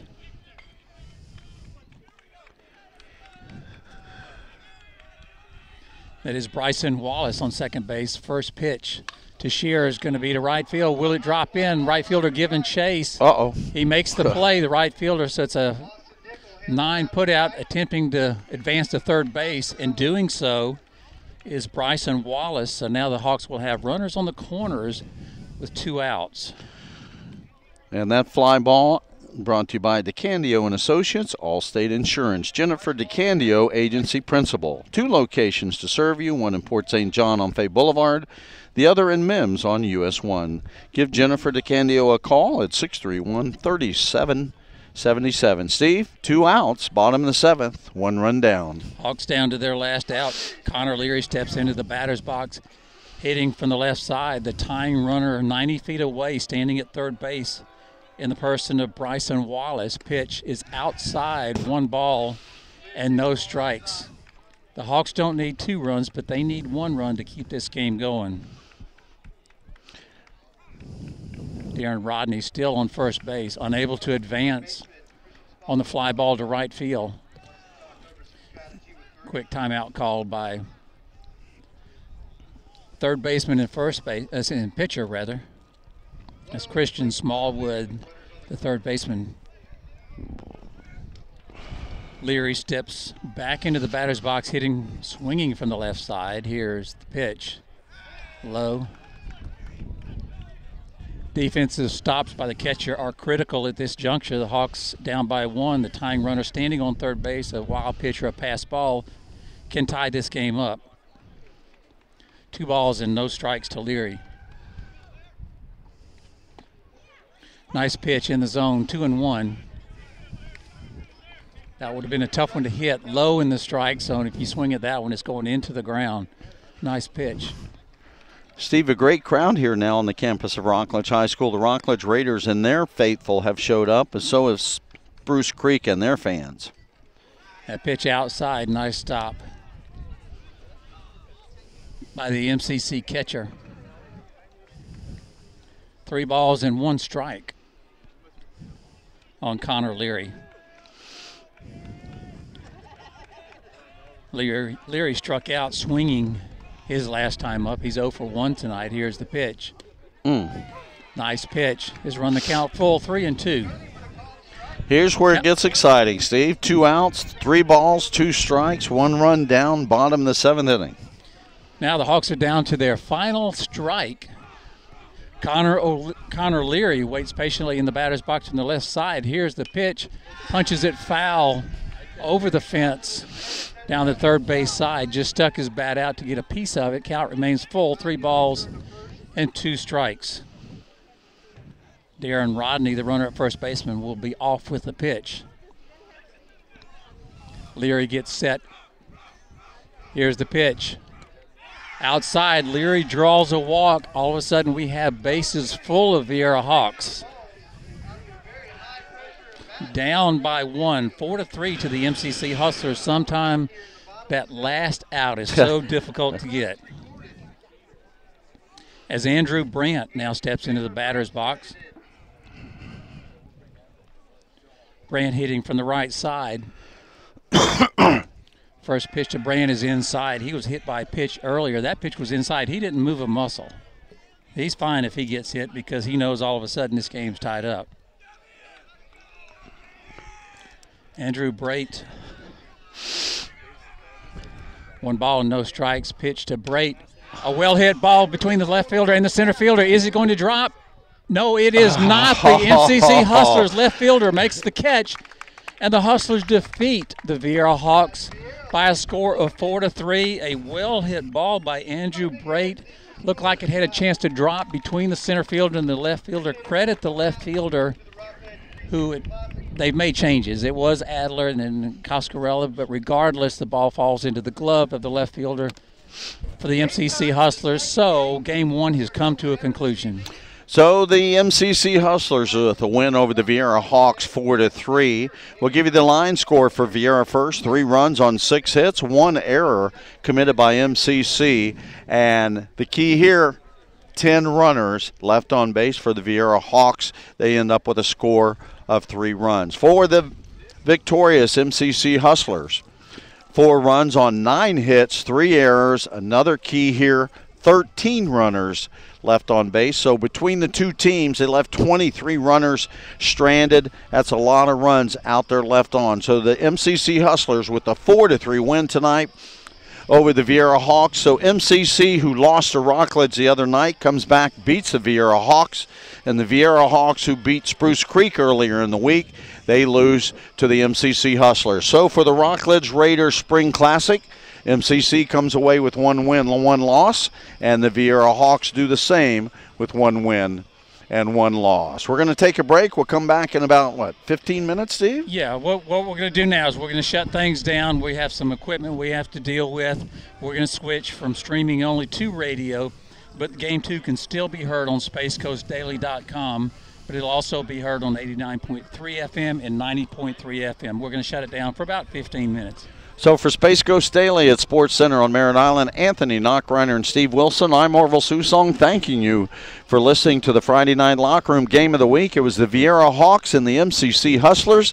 The Hustlers come away with a 1-run lead, win 4-3 over the Viera Hawks. We'll be back in just a little bit.